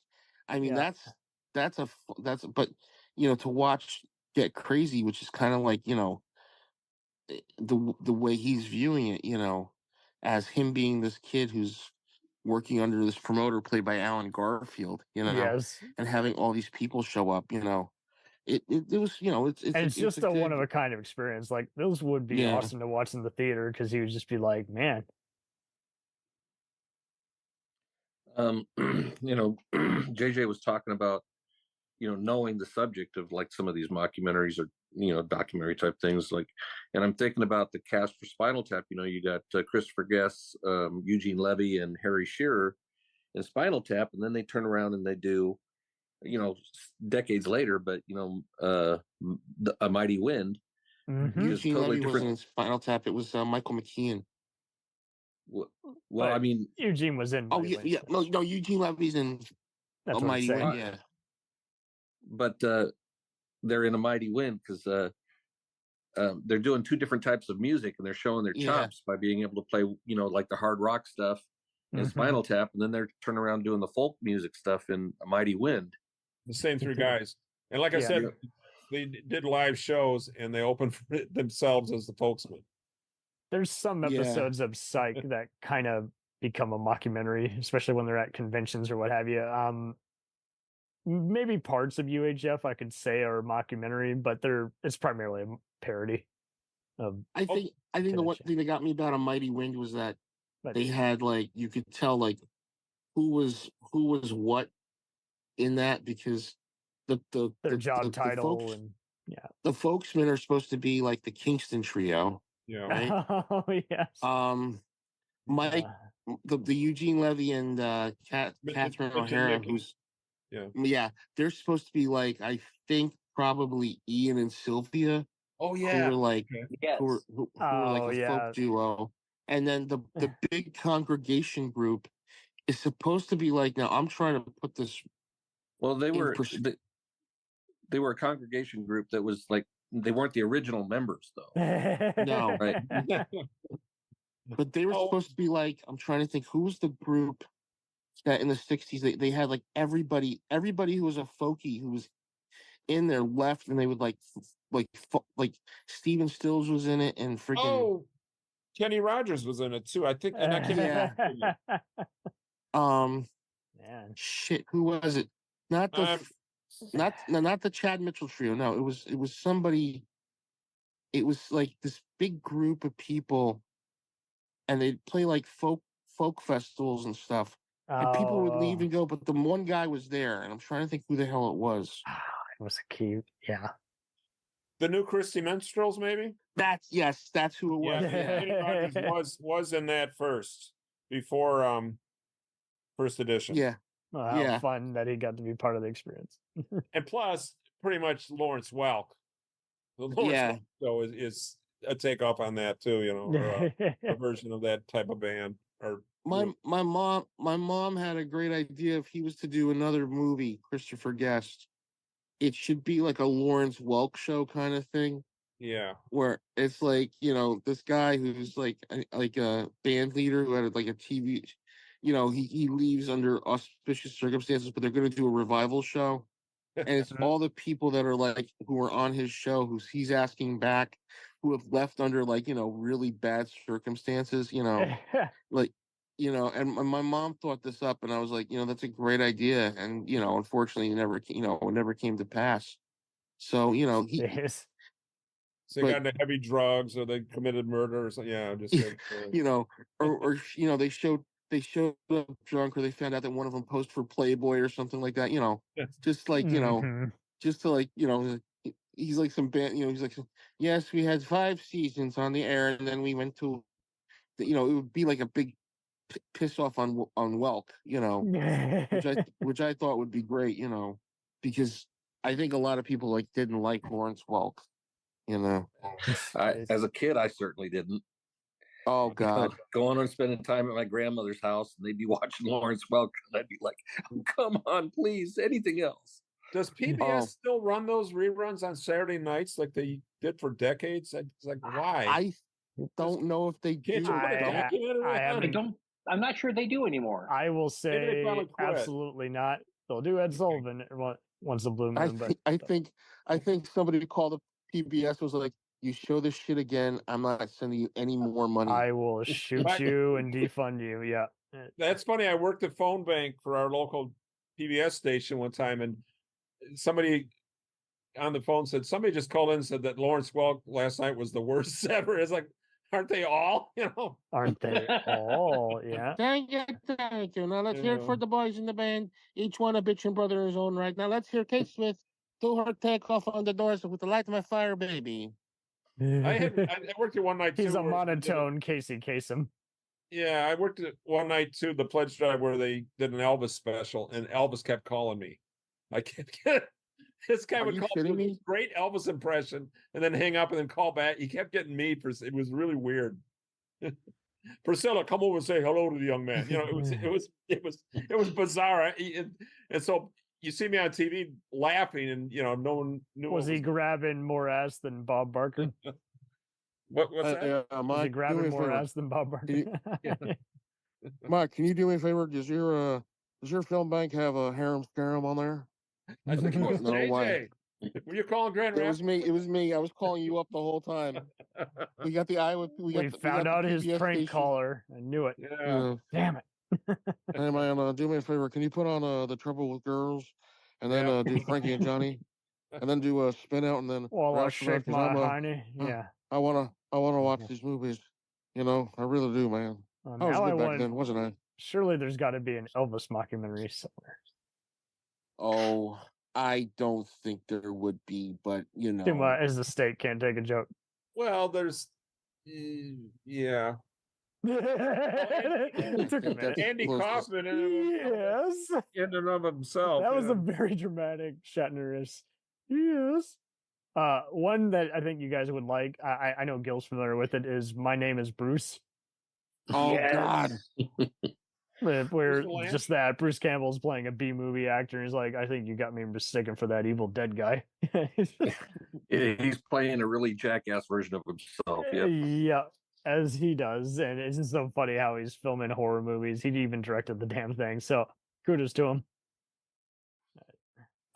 My buddy Humphrey went to go see him, and like, you know, he was doing something, and he says, this guy stands up and says, okay, can I ask you a question? And Campbell's like, yeah. He's like, who do you think would win in a fight, Ash or Dracula?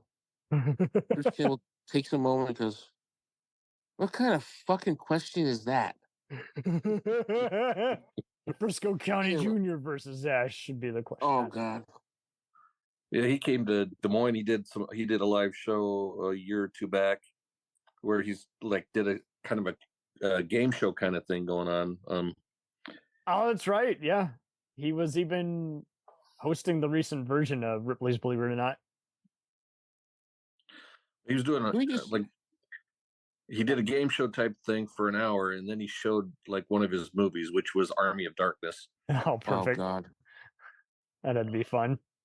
Can I just say I love that movie because Malachi Thorne is in that movie, and I got to meet Malachi Thorne.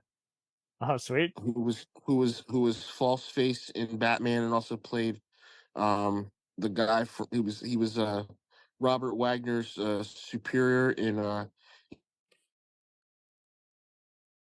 Heart to Heart, was it? Actually, one of the guys who dubbed in the villain in the Hercules movies. Oh, jeez. Yeah. But who did he play with Robert Wagner? Was it Heart to Heart, or was it? No, it was, Robert Wagner was doing It Takes a Thief, which I love. And he played his boss in the show. Oh, jeez. Oh, man. I had a cousin who got married, I want to say 2016, at a giant castle, and everyone was, for whatever reason, getting a zombie vibe, saying, this is like Walking Dead. And I said, no, this is like Army of Darkness. And they all started gut busting and laughing as I'm making deadite noises. You got one chance. You have Jack squatting. Jack just left 2 minutes ago. You got two things, Jack. Is Jack and shit. Jack and squat. Jack, yeah. What Jack people need to, Jack left town. Jack left town. What people need to quote when they're playing a video game is good, bad. I'm the guy with the gun. I'm the guy with gun. I'm the guy with a gun. I like those ones where he's like fighting himself. Oh yes. Stop fighting yourself. Stop fighting yourself. He's fighting little versions of himself, then he's fighting an evil twin version of himself. Yeah. And then he even does that same thing in Xena or something, I think. Xena or Hercules. Yeah. I think it was his Xena. ale is.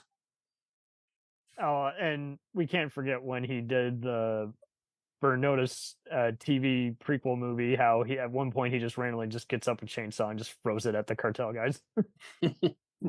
Just no reason at all. Like it's like, why would that even be here? It doesn't matter. It's all camp. All I'm gonna say is thank God he got rid of Jack of all trades. Oh, I like Jack that one. No, I'm just kidding with you. I don't know. I like that one. Jeez. Okay, so here's one for you. And despite it having a infamous actor, I think you guys would like what's his name? He does all these bizarre parodies, but he always has a camera on, so I want to call it a part, at least a quarter of a mockumentary. Have you ever seen Pool Boy Drowning Out the Fury? No. It's pretty much making fun of all those shitty, like, made in the Philippines movies with but yeah, Ross Patterson is the guy who does them, and that one had Danny Trejo. He's since done other wacky ones like FDR, American Badass with Barry Bostwick, Range 15, which is the zombie. Okay, so now my favorite one that he did that was really straight to the internet was Helen Keller versus werewolves. Oh, Jesus Christ. But yeah, Ross Patterson is the guy who does it, and each time you watch his movies, you're like, good God, how does he get away with this politically incorrect shit? Oh, God. Oh, and she's the hero. She's killing him at all points. So he just has a very demented sense of humor. Anybody remember Dr. Katz, professional therapist? Yes. As a matter of fact, I was just guest starring on a podcast to talk about home movies, and okay, that's a good. Well, is that kind of a mockumentary? I would call it, because I mean the guy's playing a fictional voiceover of himself. Yeah. No, I think he was a therapist. He was a therapist, but all his patients are fictional in this. Yeah.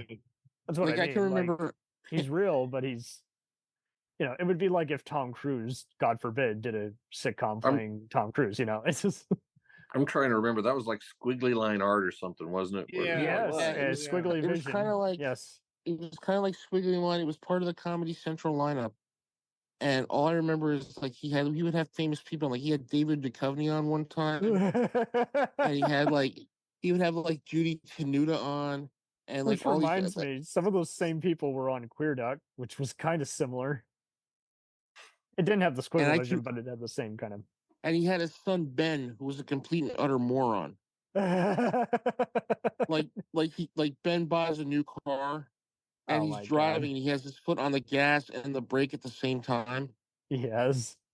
He had two celebrities on each episode. It was 22 minutes.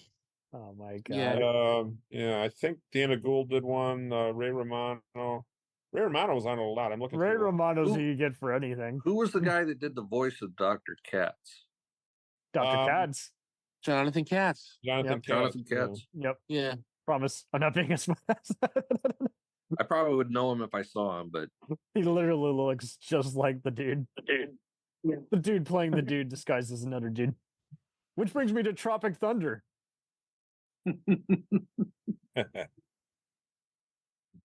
That's not a mockumentary. Okay, I'm just waiting for your verdict. It's a parody and a satire, obviously. But I love that movie. I think it's funny, but I want to do a double feature of that with UHF one day.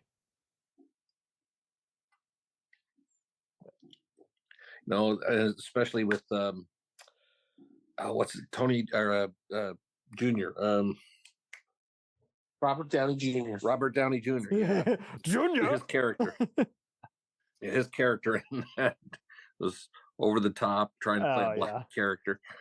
And then he got an actual Oscar nom, and you're like, you guys just don't get the joke, do you? and then Tom Cruise's character in that too. Yes. Oh God, he's playing Joel Silver. Character. Yep. Based off. I was laughing hysterically because I'm like, how the hell did they get him to do this? Well, and then what's funny is Ben Stiller said in a Howard Stern interview in recent years how he went to the premiere and Tom Cruise was there, but since he was so often only he saw him on set in makeup, he totally spaced on the fact that he was actually in the movie. Yeah, he had to wear a whole fat suit and everything in that thing. Mm-hmm. Yeah, I think he was. Who was he based on? He was based on Joel Silver and the now canceled producer Scott Rudin, but there was a bit of Weinstein in there. Just the whole. No. It was somebody else. Joel Silver. Yeah. No, the guy who died. Oh well, that breaks it down. That guy, Bruce Lee. No. Bruce Lee. The one guy who did that one thing that one time. The guy who always wore pants. No, I know. What producer? What is he known for? It was him and Jerry Bruckheimer. That's the first I've ever heard of. I just recall him saying he was the guy that teamed up with Bruckheimer. Because I know the Diet Coke. He was the guy that. Oh yes, you're right, Don Simpson. Don Simpson. It's supposed to be based on Don Simpson. Yeah, Don was known for being a douche at meetings and having hookers and smelling of booze. But yeah, the Diet Coke was the silver reference, and just the overall angry. You're doing a good job. Now get out. That was Scott Rudin. The dismissing while complimenting you just so you don't sue him. It's like, my God, just chill it. And it's just even funnier because he's technically the main villain of the movie.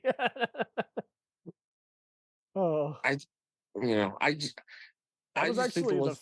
was the first time I took McConaughey seriously because he's the only guy who's like, something's wrong.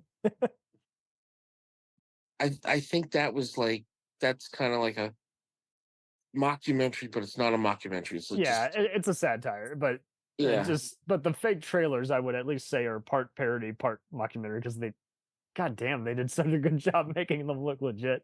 Like, I'll never forget when we first rented it and we were like, did we get the wrong movie? So you're treated to free short trailers and you're like, what the hell is going on? Jack Black's in a movie making fun of Eddie Murphy, Adam Sandler type gross out movies. Has there ever been a Ken Burns mockumentary? I mean, no, but there should have been. So I mean, I love his documentaries. Don't get me wrong. But Mindy Kaling kind of does some mockumentary stuff on her show, The Mindy Project. But there was one episode where she just randomly just had Ken Burns on at a documentary movie premiere. They did one on Saturday Night Live, and all I remember is they were cutting to like people who didn't know jack squat about what was going on. And Chris Farley is doing this one person. And then all of a sudden, Darth Vader showed up, and he started cutting people down with his legs. And it's like yes, and that, and you just hear Ken Burns' voice goes, yes, and that happened. And, it was just so off the wall. Oh my God! I just remember that like he's playing like some drunk frat boy. But I would love. I'm sorry, Ken Burns shows up as himself as on The Simpsons, making fun of himself at least one episode. Yeah. And I think the commentary track on that episode, they said, why did he didn't like his baseball documentary. Really? Yeah. And he says, why did he have Doris Kearns on there? What is she? But I don't know. I love baseball, the documentary, so.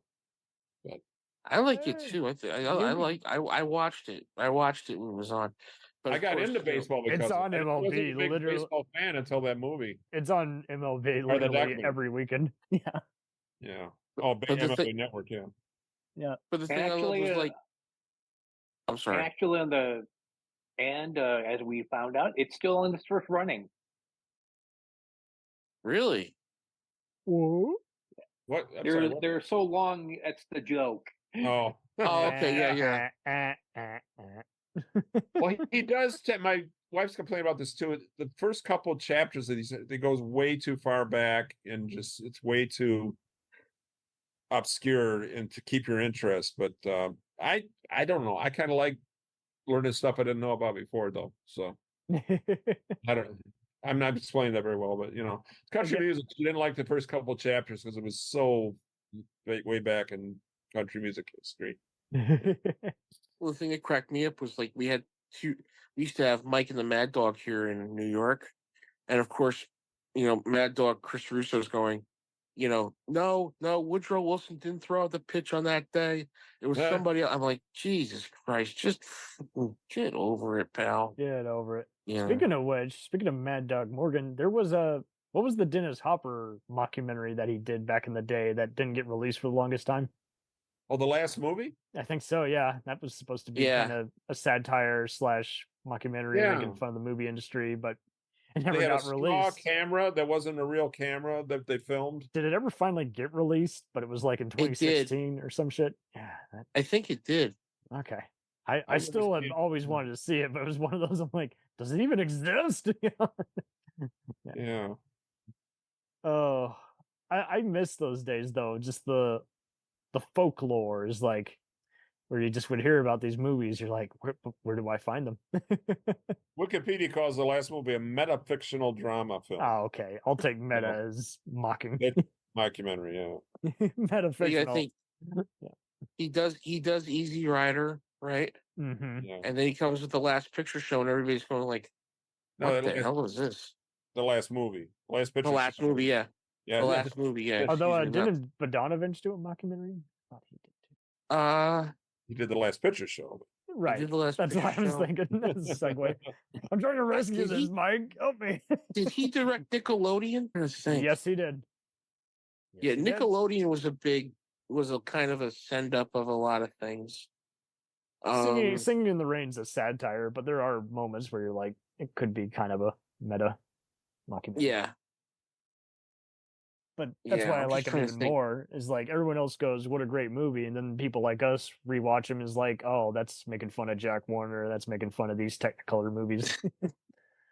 It's kind of like, I love how they have her with the voice like, "What's the matter with my voice?" And a couple years later, Sid Caesar was doing a thing where he was playing like a Rudolph Valentino character in the bathtub. Oh, jeez. And he comes, the director comes and says, "Isn't that great? Isn't that great? They're going to do sound pictures. How do you feel about that?" And he just turns and says, "I think it's a great idea." Yeah, I remember that. Yeah. Real quick, you can stream the last movie for $4 on Amazon really? or Apple. Buying now. I'm not trying to do an ad here, but yeah. Sorry, of course, if you do want to do an ad, we can. We're perfectly willing to do the voiceover work. Sorry, Dennis Hopper. Yeah. Oh man. I think we talked about every mockumentary. Yeah. No, we haven't. We haven't, but we're pretty close. There's more. Once Upon a Time in Hollywood. I don't know. Yeah. Oh, Burn Hollywood Burn. I was gonna say that. Oh my god. And it may not be a good movie. It's not, obviously, but don't you love just the hysterical, like, just life imitates art? The Eric Idle and the director fucking hated each other, so then the director used the fictional Alan Smithy alias for real. And then next thing you know is like the director's guild's like, fine, fuck it, you can use it. That was that film? That was the film where they retired it. And then Walter Hill does the disastrous Supernova, that awful erotic space terror movie, and he's not allowed to use Alan Smithy, so then he's like, fuck it, I guess I'll just go by Thomas Wright. No one will ask no questions. And I remember seeing that movie and hearing the director calling himself Alan Smithy in that. That's a fake doc director name, Yeah. And it's so funny. I thought that was part of the joke when it came out. I thought, oh, it's just like Last Action Hero. It's not funny, but I think people mainly just remember the opening where there's a fake action movie and it's got Whoopi Goldberg, Jackie Chan, and Stallone all saying, "Don't fuck with me." Yeah. And it does open up. Then there's the part where it cuts to whatchamacallit, the Robert Shapiro is at a basketball game, and you hear people going in the back, "Yeah, he's guilty. Hey, Shapiro, he was guilty. You know he's guilty." I think the screenplay was by Joe Esterhaus, who was, trying to actually make fun of Hollywood instead of do another sleazy movie. Yeah. There's a little in joke when Eric Idle's looking at the cut of the movie. He's like, "Jesus, it's worse than Showgirls." He's not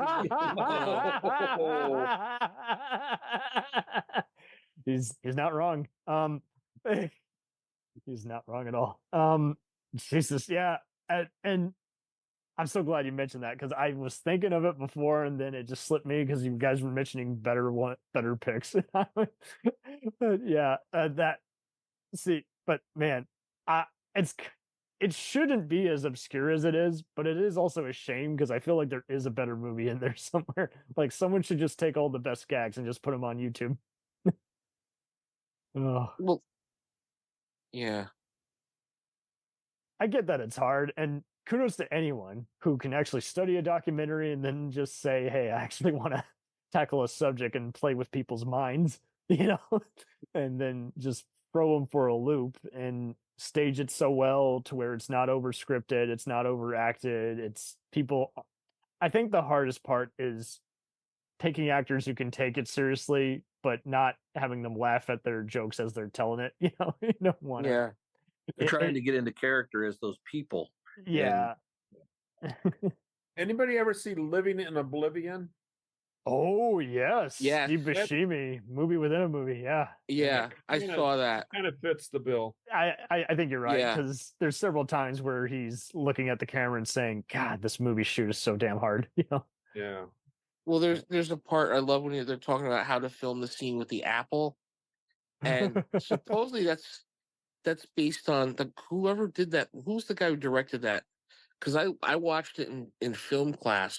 The Apple? And no, okay, no. I'm about to say. No. The guy who directed Living in Oblivion, Tom DeSillo. Tom DeSillo, and he did a movie called Johnny Handsome. Remember that? Oh, wow. Mickey Rourke or no? Yeah. No, I think no. It was, oh no. Yeah. I know the one you're Johnny Dangerously. No. Johnny Dangerously. No, it was Johnny. Okay. Johnny Suede. Johnny Suede. Okay. Oh, okay. So that one was funny. Yes. He had trouble doing that movie. Yep. So this was his way of pissing on the whole thing. When he's got the temperamental leading man. He's got. It was a Miramax film. Yeah. Yeah, and the thing I love about that at the end is Peter Dinklage is in that movie. Yes, he is. One of the first things Erwin Solomon. I can remember watching that movie going like, this guy's basically just pissing on Hollywood. Mm-hmm. You're told to make a movie and you can't make what you want. You know what? Screw it. Gremlins 2. Oh, because that is Joe Dante's FU to Hollywood before he really meant it. Ironically, that was he only got really sick of it by the time he did Looney Tunes Back in Action, but he was ahead of the. Well, the thing about Dante is he does that little like FU to Batman. Yes. At the beginning, yes. Oh my god. Well, they did a lot of movie references in that one. Yeah, and they're all earned. Yeah, I mean, that's why that Last Action Hero you could kind of say is a mild mockumentary because the real world stuff, not so much the rest of the movie. But well, the part I love in Last Action Hero is they're walking into the police station and Robert Patrick's walking out the other way. The T-1000, yes. Sharon Stone's in another scene just randomly smoking. Oh man. I love it. Death show up in Last Action Hero? Who? Death? Oh yeah, Ian with the McKellen. five and everything. I think yes, he does. Oh my god, Ingmar Bergman. What's this doing in this movie? That was yeah. That was weird. That was weird. And it's an hour after we see the Schwarzenegger character in a movie that's basically a violent version of Hamlet. Well, I mean, they had cartoon characters showing up in that movie. Yes, they did. That was kind of where it got. That's where it got Roger Rabbitish. I have the Blu-ray. It has a good commentary track and everything. But I love the part where, like, I think he's, like, there's a bunch of other action stars playing themselves at the premiere, and they're like, "Oh my god, I wish I could be like this guy" or something, just making fun of their egos. But believe it or not, to make it even more meta, Damon Wayans is playing himself at the Hollywood premiere party, and he's wearing a Blankman t-shirt. Oh, Jesus. Nice. I don't think the filmmakers intended that at all, but he snuck it in there, and so joke's on them. Well, it's better than Meteor Man. It totally is. Oh my god. What's that, Townsend guy or something? Robert Townsend. Yeah, Robert Townsend. Yeah. Now, he did the 5 Heartbeats and Hollywood Shuffle, I think. He did Hollywood Shuffle's one of his best movies. Yeah, he did plenty of same kind of deal where he was getting tired of Hollywood giving him notes, and so and especially being harder on him because he was a person of color. So he fired back. Hollywood Shuffle to me is probably the best representation of how to, being a person of color, and then just having these, the little fantasies that he has in between being real life is kind of like a big, when he plays the guy who's escaping, he says, "Hi, do you want to learn how to talk black?" I can remember him doing that in his stand-up act and laughing my head off. I bet. Yeah. It was way better than The Big Picture, which is worth a watch. But that's the kind of the missing Christopher Guest. That was Guest. He was firing on a half a cylinder. He was almost there. Yeah. I feel like they were too busy. I feel like Kevin Bacon just wasn't ready to do that kind of dry, mocking comedy yet. The TV show The Closer does have a bunch of mock documentary episodes, and it helps that G.W. Bailey from Police Academy is in all that show. So I did like the thing in Big Picture with Michael McKean and Kevin Bacon, where he's estranged from them, and by the end, it's kind of like Spinal Tap. By the end of the movie, that was actually kind of touching, Yeah. So he did the same thing in Spinal Tap with him and Christopher Guest. A fun send-off. Wait, I just want Sex Bombs hit top 10 in Japan, and we even asked the tour over there. It's like, really? He's like, yeah. And they come back on stage, and they're doing Tonight We're Gonna Rock You. And he comes back, he's like, dun, dun, dun, dun, dun, dun, dun, dun, dun, dun, dun, dun.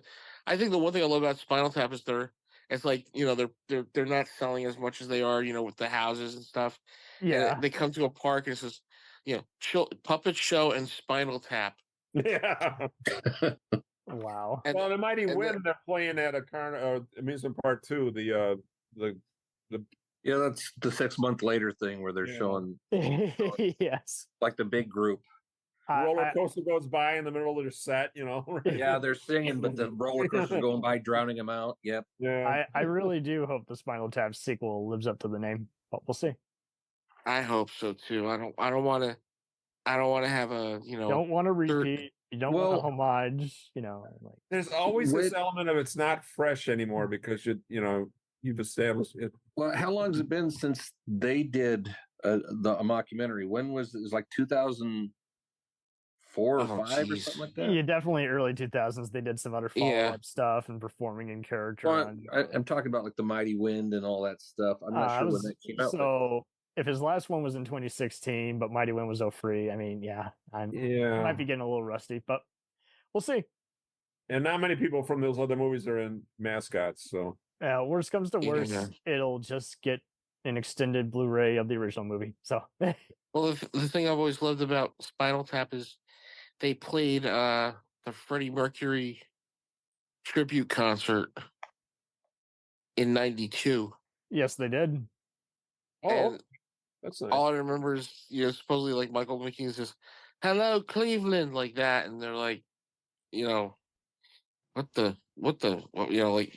that's the joke, with them, But I that's the thing I love about that movie is like there's certain parts of Spinal Tap that I love, but I love when it's Nigel Tufnell talking about his guitars.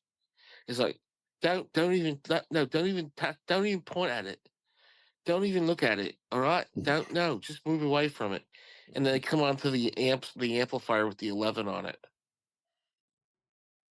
And he's like, why don't you just make 10 the loudest? And he says, but these got to 11. And the thing I love is like later, Marshall would actually put out an amplifier that had 11 on the settings. I brought this up. We discussed it a little bit after the end of last show. Yeah. That we did.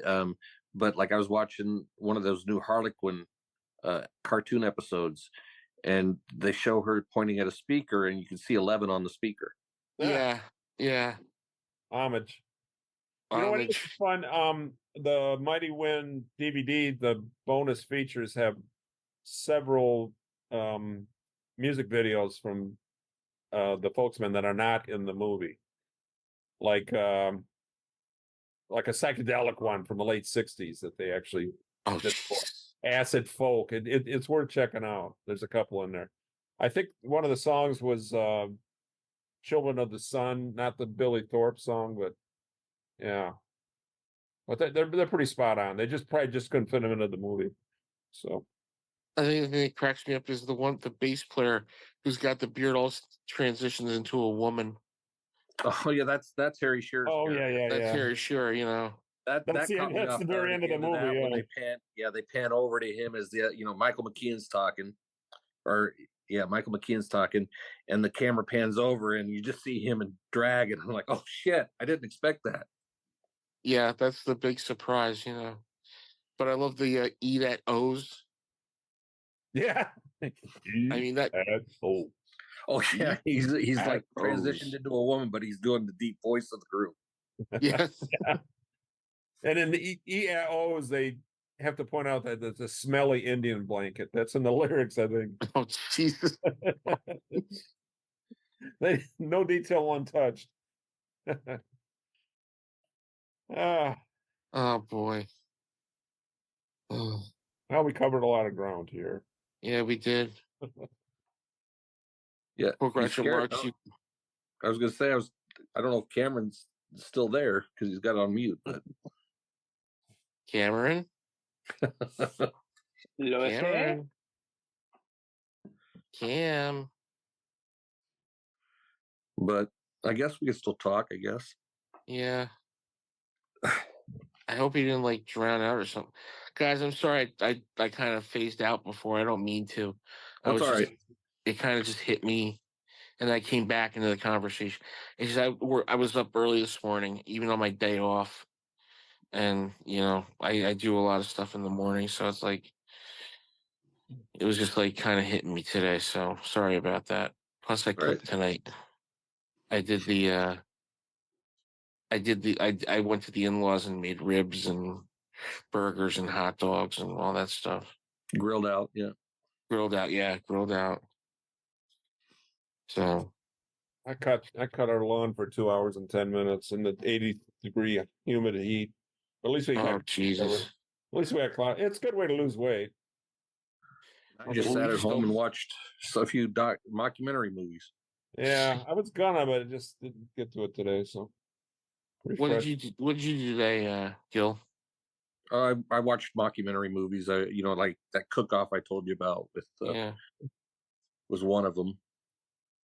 But yeah, and I bought the other 3 yesterday. I hadn't seen them before. Spinal Tap was pretty much the only one I'd seen with those guys. So I thought I should check out the other ones, and so I bought 3 of them yesterday. Best in show was hilarious because Eugene Levy's character has 2 left feet. Yeah. Oh yeah, I forgot about that. Yeah, and he's got to walk the dog around the thing. There's a heart to those movies. You kind of feel for the characters.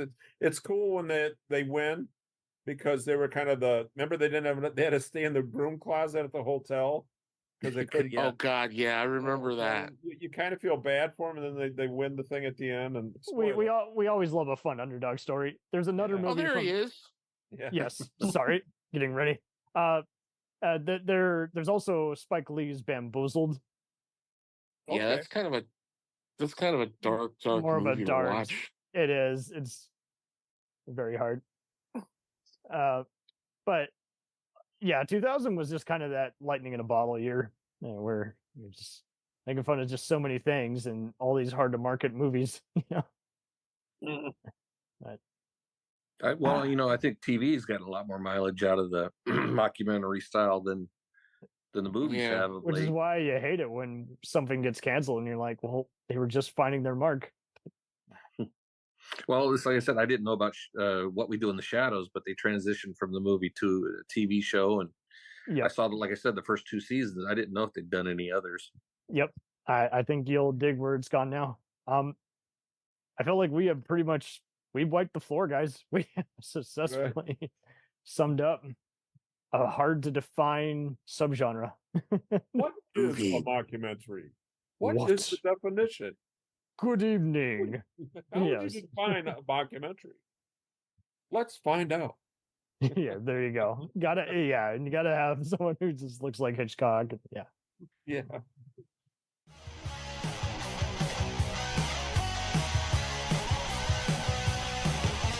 follow us on the web on Facebook, Twitter, and Instagram. The podcast is available on Podbean, Spotify, iHeartRadio, Anchor, Apple, and anywhere else podcasts are available. Feel free to review our show and leave comments on any of those sites.